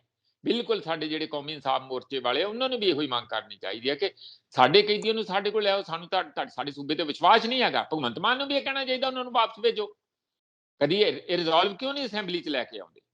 ਹੁਣ ਉਹਨਾਂ ਦਾ ਦੁੱਖ ਦੇਖੋ ਕੀ ਆ ਕਿ ਉਹ ਬੱਚੇ ਜਾਂਦੇ ਆ ਔਰ ਬੀਬੀਆਂ ਉਹਨਾਂ ਦੀਆਂ ਜਿਹੜੀਆਂ ਪਤਨੀਆਂ ਜਾਂਦੀਆਂ ਆ, ਉਹ 1 ਘੰਟਾ ਮੁਲਾਕਾਤ ਕੀਤੀ, ਵਕੀਲ ਜਾਂਦੇ ਆ, ਕਿੰਨਾ ਖਰਚਾ ਕਰ। ਮੈਂ ਤੇ ਰਿਹਾ ਉਸ ਏਰੀਏ 'ਚ, ਮੈਂ ਮਣੀਪੁਰ ਦੇ ਏਰੀਏ 'ਚ ਰਿਹਾ, ਮਣੀਪੁਰ ਮੈਂ ਵਿਜ਼ਿਟ ਵੀ ਕੀਤਾ, ਜਾਣਦਾ ਉਸੇ ਨਾਰਥ ਈਸਟ ਵਿੱਚ ਮੈਂ ਰਿਹਾ 2 ਸਾਲ, ਤੇ ਮੈਨੂੰ ਪਤਾ ਉਹ ਇੱਥੇ ਵਾਂਗੂ ਪਲੇਨ ਨਹੀਂ ਹੈਗਾ, ਉੱਥੇ ਬੜਾ ਮੀਂਹ, ਹੜ੍ਹ, ਜੇ ਉਹ ਬਹੁਤ ਮੱਛਰ, ਜੋਕਾਂ, ਬਹੁਤ ਕੁਛ ਹੈਗਾ। ਉਹ ਸਾਰੇ ਹਾਲਾਤ ਵਿੱਚ ਰਹਿੰਦੇ ਹੋਣਗੇ ਸਾਡੇ ਜਿਹੜੇ ਇੱਥੇ ਦੇ ਜਿਹੜੇ ਕੈਦੀ ਹੈਗੇ ਆ, ਉਹ ਤੇ ਇਹਨਾਂ ਲਈ ਤੇ ਮੁਜਰਮ ਆ, ਸਾਡੇ ਲਈ ਤੇ ਉਹ ਕੈਦੀ, ਅਸੀਂ ਉਹਨਾਂ ਨੂੰ ਕਹਾਂਗੇ ਕੈਦ ਕੀਤੇ ਹੋਏ ਬੰਦੇ ਆ। ਉਹਨਾਂ ਨੂੰ ਜੇ ਤੁਸੀਂ ਨਹੀਂ ਲਿਆਉਣਾ ਤੇ ਘੱਟੋ ਘੱਟ ਫੋਨ ਤੇ ਹੀ ਗੱਲ ਕਰਾਉਣ ਦਿਓ। ਇਹ ਤੇ ਹਿਊਮਨ ਆ, ਇਹ ਤੇ ਹਿਊਮਨ ਰਾਈਟਸ ਦੇ ਵਿੱਚ ਸਾਰਿਆਂ ਦਾ, ਇਹਨਾਂ ਦੁਨੀਆ ਦੇ ਵਿੱਚ ਮੰਨੀਆਂ ਪਰਮੰਨੀਆਂ ਇਹ ਗੱਲਾਂ ਹੈਗੀਆਂ ਕਿ ਤੁਸੀਂ ਫੋਨ ਤੇ ਗੱਲ ਕਰਾਉਣ ਦਿਓ। ਮੋਬਾਈਲ ਨਹੀਂ ਫੋਨ ਮੰਗ ਰਹੇ, ਉਹ ਕਹਿੰਦੇ ਕਿ ਸਾਡੀ ਬਹੁਤ ਕੁਝ ਡਿਸਕਸ ਕਰਨਾ ਹੁੰਦਾ, 10-10 12-12 5-5 6-6 ਕੇਸ ਆ ਇਕੱਲੇ ਬੰਦੇ ਤੇ। ਉਹ ਵਕੀਲ ਕਿਵੇਂ ਉਹਨਾਂ ਦੀ ਸਾਰੀ ਜਵਾਬ ਦੇਣੇ ਆ ਜਿਹੜੇ ਕੋਰਟ ਦੇ ਵਿੱਚ ਕੇਸ ਤਿਆਰ ਕਰਨਗੇ ਜੇ ਉਹਨਾਂ ਨਾਲ ਗੱਲ ਨਹੀਂ ਕਰਨ ਦਿੱਤੀ ਜਾਂਦੀ। ਇਹ ਗੱਲਾਂ ਹੈਗੀਆਂ। ਬਾਕੀ ਮੈਨੂੰ ਇੱਕ ਗੱਲ ਬੜੀ ਅਜੀਬ ਲੱਗੀ ਆ, ਜਿਹਦੀ ਕਿ ਤਹਿਕੀਕਾਤ ਹੋਣੀ ਚਾਹੀਦੀ ਆ, ਔਰ ਜਿਹਦਾ ਜਵਾਬ ਤੁਰੰਤ ਅਸਾਮ ਦੀ ਗੌਰਮੈਂਟ ਨੂੰ ਔਰ ਜਿਹੜਾ ਉੱਥੋਂ ਦਾ ਜੇਲ੍ਹ ਮੰਤਰੀ ਆ ਉਹਨੂੰ ਦੇਣਾ ਬਣਦਾ, ਵਿਦ ਫੈਕਟਸ ਐਂਡ ਫਿਗਰਸ, ਭਾਵੇਂ ਇਨਕੁਆਇਰੀ ਕਰਾਉਣੀ ਪਏ। ਇੱਥੇ ਮੈਂ ਅੱਜ ਗਿਆਨੀ ਹਰਪ੍ਰੀਤ ਸਿੰਘ ਹੁਣਾਂ ਨੂੰ ਸੁਣਿਆ ਕਹਿੰਦਿਆਂ, ਤੇ ਇੱਕ ਹੋਰ ਵੀ ਕਿਸੇ ਵਕੀਲ ਨੂੰ ਕਹਿੰਦਿਆਂ ਸੁਣਿਆ ਜਿਹੜਾ ਕਿ ਉਹਨਾਂ ਦੇ ਨਾਲ ਹੈਗਾ, ਕਿ ਉੱਥੇ ਜੀ ਉਹਨਾਂ ਨਾਲ ਕਈ ਕਿਸਮ ਦੇ ਵਿਤਕਰੇ ਹੋ ਰਹੇ ਹੈ, ਫੋਨ ਨਹੀਂ ਕਰਨ ਦਿੰਦੇ ਜਾਂ ਹੋਰ ਮਿਲਣ ਦਾ, ਜਾਂ ਇਹ ਵਿਤਕਰੇ ਤੇ ਹੈ ਹੀ। ਉਹ ਕਹਿੰਦੇ ਜੀ ਭੁੱਖ ਹੜਤਾਲ ਦੇ, ਉਹ ਕੰਟਰੋਵਰਸੀ ਆ, ਕੋਈ ਕਹਿੰਦਾ ਭੁੱਖ ਹੜਤਾਲ ਤੇ ਗਏ ਆ, ਕੋਈ ਕਹਿੰਦਾ ਨਹੀਂ ਗਏ, ਉਹ ਜੇਲ੍ਹ ਵਾਲੇ ਕਹਿੰਦੇ ਨਹੀਂ ਗਏ। ਇਹ ਇਹਨਾਂ ਦੇ ਕਹਿੰਦੇ ਕਿ 2 ਦਿਨ ਹੋਇਆ 28 ਤਰੀਕ ਤੋਂ ਉਹ ਭੁੱਖ ਹੜਤਾਲ ਤੇ, ਹੋ ਸਕਦਾ ਭੁੱਖ ਹੜਤਾਲ ਤੇ ਹੋਣ। ਪਰ ਜਿਹੜੀ ਇਹ ਗੱਲ ਕਹੀ ਕਿ ਉਹਨਾਂ ਦੇ ਖਾਣੇ 'ਚ ਤੰਬਾਕੂ ਮਿਲਿਆ, ਯਾਰ ਇਹ ਤੇ ਬਹੁਤ ਹੀ ਅਤੀ ਗੱਲ ਹੈ। ਪਹਿਲੀ ਗੱਲ ਮੈਨੂੰ ਤੇ ਸ਼ੱਕ ਲੱਗਦਾ, ਇਹ ਪ੍ਰੋਪੇਗੰਡਾ ਲੱਗਦਾ, ਇੱਕ ਕਿਸਮ ਦੀ ਇੱਕ ਨਵੀਂ ਹੋਰ ਕਿਸਮ ਦੀ ਧਾਰਮਿਕ ਨਫ਼ਰਤ ਫੈਲਾਉਣ ਵਾਲਾ ਗੱਲ ਲੱਗਦਾ। ਮੈਂ ਇਹ ਕਹਿੰਦਾ ਕਿ ਜੇ ਇਹ ਫੈਕਟ ਹੋਵੇ ਵੀ, ਘੱਟੋ ਘੱਟ ਗਿਆਨੀ ਹਰਪ੍ਰੀਤ ਸਿੰਘ ਹੁਣਾਂ ਨੂੰ ਇਹ ਗੱਲਾਂ ਇਸ ਤਰੀਕੇ ਨਾਲ ਇਸ ਪੱਧਰ ਤੇ ਇਹ ਸੁਣੀਆਂ ਸੁਣਾਈਆਂ ਨਹੀਂ ਕਰ ਦੇਣੀਆਂ ਚਾਹੀਦੀਆਂ ਜਦ ਤੱਕ ਉਹਨਾਂ ਕੋਲ ਸੋਲਿਡ ਫੈਕਟ ਨਾ ਆਵੇ। ਤੁਹਾਨੂੰ ਪਤਾ ਮੀਡੀਆ ਦਾ ਵੀ ਇੱਕ ਰੋਲ, ਇੱਕ ਖਾਸ ਪ੍ਰਿੰਸੀਪਲ ਹੁੰਦਾ, ਉਹ ਪਹਿਲਾਂ ਜਿਹੜਾ ਵੀ ਬੰਦਾ ਗੱਲ ਕਰਦਾ ਤੇ ਜਿਹਦੇ ਵਿਰੁੱਧ ਕਰਦਾ ਉਹਦਾ ਵਰਜ਼ਨ ਨਾਲ ਲਾਉਂਦੇ ਆ ਕਿ ਉਹਦਾ ਕਹਿਣਾ ਆ ਆ। ਤੁਸੀਂ ਘੱਟੋ ਘੱਟ ਜੇ ਗੱਲ ਇਹ ਕਰਨੀ ਆ ਤੇ ਦੂਸਰੇ ਦਾ ਵਰਜ਼ਨ ਤੇ ਨਾਲ ਲਾਓ ਕਿ ਉਹਨਾਂ ਦੀਆਂ ਜੇਲ੍ਹ ਅਥਾਰਟੀਜ਼ ਕੀ ਕਹਿ ਰਹੀਆਂ, ਇਸ ਉਹਨਾਂ ਦਾ ਰਿਸਪੌਂਸ ਕੀ ਹੈ। ਤੁਸੀਂ ਤੇ ਚਵਾਤੀ ਲਾਤੀ ਭਾਈ, ਇਹ ਬਹੁਤ ਮਾੜੀ ਗੱਲ ਆ। ਕਿੰਨੀਆਂ ਧਾਰਮਿਕ ਭਾਵਨਾਵਾਂ, ਜੇ ਮੈਨੂੰ ਇੰਨਾ ਬੁਰਾ ਲੱਗ ਰਿਹਾ ਜੇ ਇਹ ਸੱਚ ਹੋਵੇ ਤਾਂ, ਤੇ ਕਿਸੇ ਦੂਸਰਿਆਂ ਨੂੰ ਕਿੰਨਾ ਲੱਗਦਾ ਹੋਊਗਾ ਇਸ ਗੱਲ ਦਾ ਇੰਨਾ ਬੁਰਾ। ਇਹ ਗੱਲਾਂ ਨੂੰ ਆਪਾਂ ਇਸ ਪਾਸੇ, ਇਹ ਸਾਰੇ ਦੀ ਸਾਰੀ ਗਰਾਊਂਡ ਅਸੀਂ ਬੀਜੇਪੀ ਲਈ, ਆਰਐਸਐਸ ਲਈ ਤੇ ਉਸ ਕਿਸਮ ਦੀ ਹੋਰ ਰਾਜਨੀਤੀ ਜਿਵੇਂ ਆਪ ਦੀ ਰਾਜਨੀਤੀ ਆ, ਉਹਨਾਂ ਲਈ ਗਰਾਊਂਡ ਤਿਆਰ ਕਰ ਰਹੇ ਹੋਵਾਂਗੇ। ਇਹ ਗੱਲ ਸੋਚ ਲਓ, ਜੇ ਅਸੀਂ ਇਸ ਪਾਸੇ ਨੂੰ ਹਵਾ ਆਪਣੇ ਅਣਜਾਣਪੁਣੇ 'ਚ ਜਾਂ ਚੇਤਨ ਮਨ ਦੇ ਵਿੱਚ ਦੇ ਰਹੇ ਹਾਂ ਤਾਂ ਉਹਦਾ ਸਾਨੂੰ ਕੋਈ ਬਹੁਤਾ ਫਾਇਦਾ ਨਾ ਪੰਜਾਬ ਦੇ ਵਿੱਚ ਤੇ ਨਾ ਬਾਹਰਲੇ ਸੂਬਿਆਂ 'ਚ ਕਿਸੇ ਰੂਪ 'ਚ ਨਹੀਂ ਹੋਣਾ। ਇਹਦੇ ਬਾਰੇ ਸੋਚ ਸਮਝਣਾ ਚਾਹੀਦਾ। ਬਿਲਕੁਲ, ਡਿਬਰੂਗੜ੍ਹ ਜੇਲ੍ਹ ਪ੍ਰਸ਼ਾਸਨ ਨੇ ਕਿਹਾ ਕਿ ਸਾਰਾ ਕੁਝ ਜਿਹੜਾ ਉਹ ਮਤਲਬ ਕਿ ਅਫਵਾਹ ਹੈ, ਕਹਿ ਲਓ ਕਿ ਉਹ ਕਹਿੰਦੇ ਗਲਤ ਹੈ, ਕੋਈ ਭੁੱਖ ਹੜਤਾਲ ਨਹੀਂ, ਜਾਂ ਉਹ ਇਲਜ਼ਾਮਾਂ ਤੋਂ ਨਕਾਰ ਰਹੇ ਨੇ। ਬਾਕੀ ਜੇ ਇਨਕੁਆਇਰੀ ਹੋਏਗੀ, ਜਾਂਚ ਹੋਏਗੀ, ਪਤਾ ਲੱਗ ਜਾਏਗਾ। ਆਖਰੀ ਖਬਰ ਚੱਲਦੇ ਆ ਕਿ ਆਮ ਆਦਮੀ ਪਾਰਟੀ ਦੇ ਲੀਡਰਾਂ ਦੀਆਂ ਵੀਡੀਓਜ਼ ਜਾਂ ਕੁਝ ਇਹੋ ਜਿਹਾ ਆਡੀਓਜ਼ ਵਾਇਰਲ ਹੁੰਦੀਆਂ ਹੀ ਰਹਿੰਦੀਆਂ ਆਮ ਤੌਰ ਦੇ ਉੱਤੇ। ਆਪਾਂ ਦੇਖਿਆ ਪਿਛਲੇ ਦਿਨਾਂ 'ਚ ਐਮਐਲਏਸ, ਮੰਤਰੀ ਸਾਰੇ ਵਿਵਾਦਾਂ 'ਚ। ਹੁਣ ਇੱਕ ਹੋਰ ਵੀਡੀਓ ਆ ਗਈ, ਇੱਕ ਪਿੱਛੇ ਜੇ ਸੋਸ਼ਲ ਮੀਡੀਆ ਤੇ ਚੱਲਦੀ ਸੀ ਕਿ ਜੀ ਕੋਈ ਕੈਨੇਡਾ ਦੇ ਵਿੱਚ ਬੈਠਾ ਆ ਬੰਦਾ, ਉਹਨੇ ਇਸ ਤਰੀਕੇ ਨਾਲ ਨਜਾਇਜ਼ ਸੰਬੰਧ ਜਾਂ ਰੱਖੇ ਜਾਂ ਜਿਵੇਂ ਵੀ, ਉਹਨੇ ਸਫਾਈ ਦੇਤੀ। ਉਹ ਕਹਿੰਦਾ ਸਾਡੀ ਕੋਈ ਇਹੋ ਜਿਹੀ ਗੱਲ ਨਹੀਂ, ਮੈਂ ਤੇ ਇਹਦੇ ਨਾਲ ਵਿਆਹ ਕਰਾਉਣਾ ਆ। ਉਹ ਮੈਟਰ ਪਾਸੇ ਹੋ ਗਿਆ। ਹੁਣ ਨਵੀਂ ਵੀਡੀਓ ਚੱਲ ਗਈ ਕਿ ਇੱਕ ਜੀ ਚੇਅਰਮੈਨ ਹੈ, ਉਹਨੇ ਜੀ ਉਹਦੇ ਬੰਦਿਆਂ ਨੇ ਕਹਿੰਦੇ ਕੁੱਟਮਾਰ ਕਰ ਦਿੱਤੀ। 2 ਧੜਿਆਂ ਦੀ ਆਪਸੀ ਲੜਾਈ ਹੈ। ਹੁਣ ਪਤਾ ਨਹੀਂ ਇਹਦੇ ਵਿੱਚ ਚੇਅਰਮੈਨ ਸਾਹਿਬ ਦਾ, ਉਹਨਾਂ ਦਾ ਪੱਖ ਹਾਲੇ ਜਦੋਂ ਤੱਕ ਆਪਾਂ ਚਰਚਾ ਕਰਿਆ ਕੋਈ ਸਾਹਮਣੇ ਤਾਂ ਨਹੀਂ ਆਇਆ, ਪਰ ਫਿਰ ਵੀ ਸਵਾਲ ਇੱਥੇ ਵੀ ਫੇਰ ਆ ਕੇ ਉੱਠ ਜਾਂਦੇ ਨੇ ਕਿ ਚੱਲ ਕੀ ਰਿਹਾ। ਨਹੀਂ ਚੱਲ ਲਿਆ ਕਿ ਉਹਨਾਂ ਦੀ ਜਿਪਸੀ ਦਾ ਵੀ ਰੌਲਾ, ਕਿ ਨਿੱਜੀ ਜਿਪਸੀ ਜਿਹੜੀ ਆ ਉਹ ਪਾਇਲਟ ਬਣਾ ਲਈ ਆ। ਉਹ ਜਿਹੜੇ ਪੰਨੂ, ਬਲਬੀਰ ਸਿੰਘ ਪੰਨੂ ਸ਼ਾਇਦ ਉਹਨਾਂ ਦਾ ਨਾਂ ਆ, ਉਹ ਚੇਅਰਮੈਨ ਹੈ ਪਨਸਬ ਦੇ, ਤੇ ਉਹਨਾਂ ਨੇ ਕਿਹਾ ਕਿ ਦੇਖੋ ਇਹ ਮੇਰੇ ਦੇ ਨਾਲ ਜਿਹਨੂੰ ਕਹਿੰਦੇ ਆ ਨਾ ਕਿਸੇ ਚੀਜ਼ ਨਾਲ ਜਾਲੀ ਬਣਾ ਦੇਣੀ, ਇਹ ਜਿਹੜੀ ਵੀਡੀਓ ਜਾਂ ਉਸ ਦੀਆਂ ਜਾਲੀ ਫੋਟੋਆਂ ਕਿਸੇ ਹੋਰ ਪਲੇਟ ਦਾ ਹੋਰ ਪਲੇਟ ਤੇ ਜੋੜ ਕੇ ਕਰਤਾ, ਮੈਨੂੰ ਬਦਨਾਮ ਕੀਤਾ ਜਾ ਰਿਹਾ, ਇਸ ਤਰ੍ਹਾਂ ਦੀ ਗੱਲ। ਕਈ ਗੱਲਾਂ ਉੱਥੇ ਚੱਲ ਰਹੀਆਂ। ਨਾਲ ਹੀ ਆਹ ਗੱਲ ਚੱਲ ਪਈ ਕਿ ਜਿਹੜੇ ਪੰਨੂ ਸਾਹਿਬ ਹੈ ਸਾਡੀ ਗੱਲ ਨਹੀਂ ਸੁਣਦੇ, ਉਹਨਾਂ ਨੇ ਕੋਈ ਗੱਲ ਕਹੀ ਹੋਣੀ ਆ ਉੱਥੇ, ਪਰ ਜੋ ਵੀਡੀਓ ਸਾਹਮਣੇ ਆਈ ਆ ਬੜੀ ਦਰਦਨਾਕ ਆ। ਵੱਡੀ ਉਮਰ ਦੇ ਬੰਦੇ ਆ, ਪੱਗਾਂ ਲੱਥੀਆਂ, ਡੰਡਿਆਂ ਨਾਲ ਤੁਸੀਂ ਕੁੱਟੀ ਜਾਂਦੇ ਆ। ਇਹ ਕਿਹੜੇ ਵਹਿਸ਼ੀ ਯੁੱਗ ਦੇ ਵਿੱਚ ਰਹਿੰਦੇ ਆ? ਇਹ ਰਾਜਨੀਤੀ ਆ? ਇਹ ਤੇ ਇੰਜ ਤੇ ਤੁਸੀਂ ਡੰਗਰਾਂ ਨੂੰ ਨਹੀਂ ਕੁੱਟਦੇ ਅੱਜ ਕੱਲ। ਤੁਸੀਂ ਘਰ 'ਚ ਕੋਈ ਕੁੱਤਾ ਰੱਖਿਆ ਹੁੰਦਾ, ਉਹਨੂੰ ਵੀ ਨਹੀਂ ਤੁਸੀਂ ਕਿਹੜਾ ਕੋਈ ਮਾਰ ਕੇ ਦੱਸੇ, ਲੋਕ ਗੋਲੀ ਮਾਰਨ ਤੱਕ ਜਾਂਦੇ ਆ। ਤੇ ਤੁਸੀਂ ਬੰਦਿਆਂ ਨੂੰ ਇੰਝ ਕੁੱਟਦੇ, ਯਾਰ ਬੰਦਿਆਂ ਦੀ ਕੋਈ ਇੱਜ਼ਤ ਰਹੀ ਹੀ ਨਹੀਂ। ਤੁਹਾਡੇ ਦਿਲ ਦੇ ਵਿੱਚ ਕੋਈ ਦਿਲ ਹੈਗਾ ਕਿ ਤੁਸੀਂ ਇੰਨੇ ਸੱਤਾ ਦੇ ਨਸ਼ੇ 'ਚ ਇੰਨੇ ਚੂਰ ਹੋ ਗਏ ਕਿ ਜਿਹਨੂੰ ਮਰਜ਼ੀ ਫੜ ਕੇ ਕਈ ਬੜੇ ਛੱਲੀਆਂ ਵਾਂਗੂ ਕੁੱਟਣ ਲੱਗ ਜਾਂਦੇ। ਇਹ ਬਹੁਤ ਮਾੜੀ ਗੱਲ ਹੈ, ਇਹ ਭਰਸਨਾ ਹੋਣੀ ਚਾਹੀਦੀ ਆ, ਔਰ ਇਸ ਦੀ ਜਵਾਬਦੇਹੀ ਪੰਨੂ ਹੁਣਾਂ ਕੋਲ ਲੈਣੀ ਚਾਹੀਦੀ ਆ, ਔਰ ਲੋਕਾਂ ਨੂੰ ਇਸ ਗੱਲ ਦਾ ਥੋੜਾ ਜਿਹਾ ਦਬਾਅ ਵੀ ਪਾਉਣਾ ਚਾਹੀਦਾ। ਕਿੰਨਾ ਵੀ ਉਹਨਾਂ ਨੇ ਮਾੜਾ ਬੋਲਿਆ, ਡੰਡਿਆਂ ਦੇ ਨਾਲ ਕੁੱਟ ਕੇ ਕਿਸੇ ਨੂੰ ਇਸ ਤਰੀਕੇ ਨਾਲ ਬੇਇੱਜ਼ਤ ਕਰਨਾ, ਜਿਹੜਾ ਘਰ ਆਇਆਂ ਨੂੰ ਜਾਂ ਕਿਸੇ ਨੂੰ ਮਿਲਣ ਤੋਂ, ਇਹ ਗੱਲ ਜਿਹੜੀ ਆ ਉਹ ਬਹੁਤ ਹੀ ਮੰਦਭਾਗੀ ਤੇ ਮਾੜੀ ਗੱਲ ਹੈ। ਮੈਂ ਪ੍ਰੋਫੈਸਰ ਇੱਥੇ ਇਹ ਜੋੜਨ ਲੱਗਿਆ ਸੀ ਕਿ ਖਾਸ ਗੱਲ ਇਹਦੇ ਵਿੱਚ ਇਹ ਹੈ ਕਿ ਜਿਹਦੀ ਕੁੱਟਮਾਰ ਹੋਈ ਹੈ ਉਹ ਵੀ ਆਮ ਆਦਮੀ ਪਾਰਟੀ ਦਾ ਸਪੋਰਟਰ ਹੈ, ਤਰਲੋਕ ਸਿੰਘ ਭਾਗੋਵਾਲ ਉਹਨਾਂ ਦਾ ਨਾਮ ਦੱਸਿਆ ਜਾ ਰਿਹਾ। ਨਹੀਂ ਠੀਕ ਹੈ, ਮੈਂ ਕਹਿੰਦਾ ਕੋਈ ਵੀ ਹੋਵੇ, ਕਾਲਾ ਚੋਰ ਹੋਵੇ, ਪਾਕਿਸਤਾਨੀ ਹੋਵੇ, ਸਭ ਤੋਂ ਵੱਧ ਤੇ ਨਫ਼ਰਤ ਸਾਨੂੰ ਪਾਕਿਸਤਾਨੀਆਂ ਨਾਲ ਹੀ ਹੈ ਨਾ। ਉਂਝ ਭਾਵੇਂ ਅਸੀਂ ਆ ਈਦ ਦੇ ਉੱਤੇ ਮਠਿਆਈਆਂ ਉਹਨਾਂ ਨੇ ਦਿੱਤੀਆਂ, ਖਾ ਵੀ ਲਈਆਂ BSF ਨੇ। ਉਹਨਾਂ ਜਿਨ੍ਹਾਂ ਨੇ ਇੱਕ ਦੂਜੇ ਦੇ ਨਾਲ ਰਾਖੀ ਕਰਨੀ ਬਾਰਡਰ ਦੀ, ਉਹ ਤੇ ਇੱਕ ਦੂਜੇ ਦੇ ਦੋਸਤ ਆ। ਅਸੀਂ ਐਵੇਂ ਆਪਣਾ ਸੱਪ ਵਾਂਗੂ ਫਨ ਖਿਲਾਰ ਕੇ ਤੇ ਜ਼ਹਿਰ ਉਗਲਦੇ ਰਹਿੰਦੇ ਆ। ਕੋਈ ਵੀ ਬੰਦਾ ਹੋਵੇ, ਕੁਛ ਕਿਤੇ ਤੁਹਾਡੇ ਅੰਦਰ ਇੱਕ ਇਨਸਾਨ ਦਾ ਦੂਜੇ ਇਨਸਾਨ ਪ੍ਰਤੀ ਮਾੜਾ ਮੋਟਾ ਕੋਈ ਹਿਰਦਾ ਹੈ ਕਿ ਨਹੀਂ ਹੈ। ਮੈਂ ਤੇ ਆਹ ਗੱਲ ਕਰ ਰਿਹਾ ਕਿ ਤੁਸੀਂ ਦਰਖਤ ਨੂੰ ਵੀ ਵੱਢਦੇ ਆ, ਘਵਾੜਾ ਮਾਰਦੇ ਆ, ਤੇ ਤੁਹਾਡੇ ਅੰਦਰ ਦਰਦ ਆਉਂਦਾ ਕਿ ਨਹੀਂ ਆਉਂਦਾ ਕਿ ਅਸੀਂ ਕੀ ਕਰ ਰਹੇ ਹਾਂ।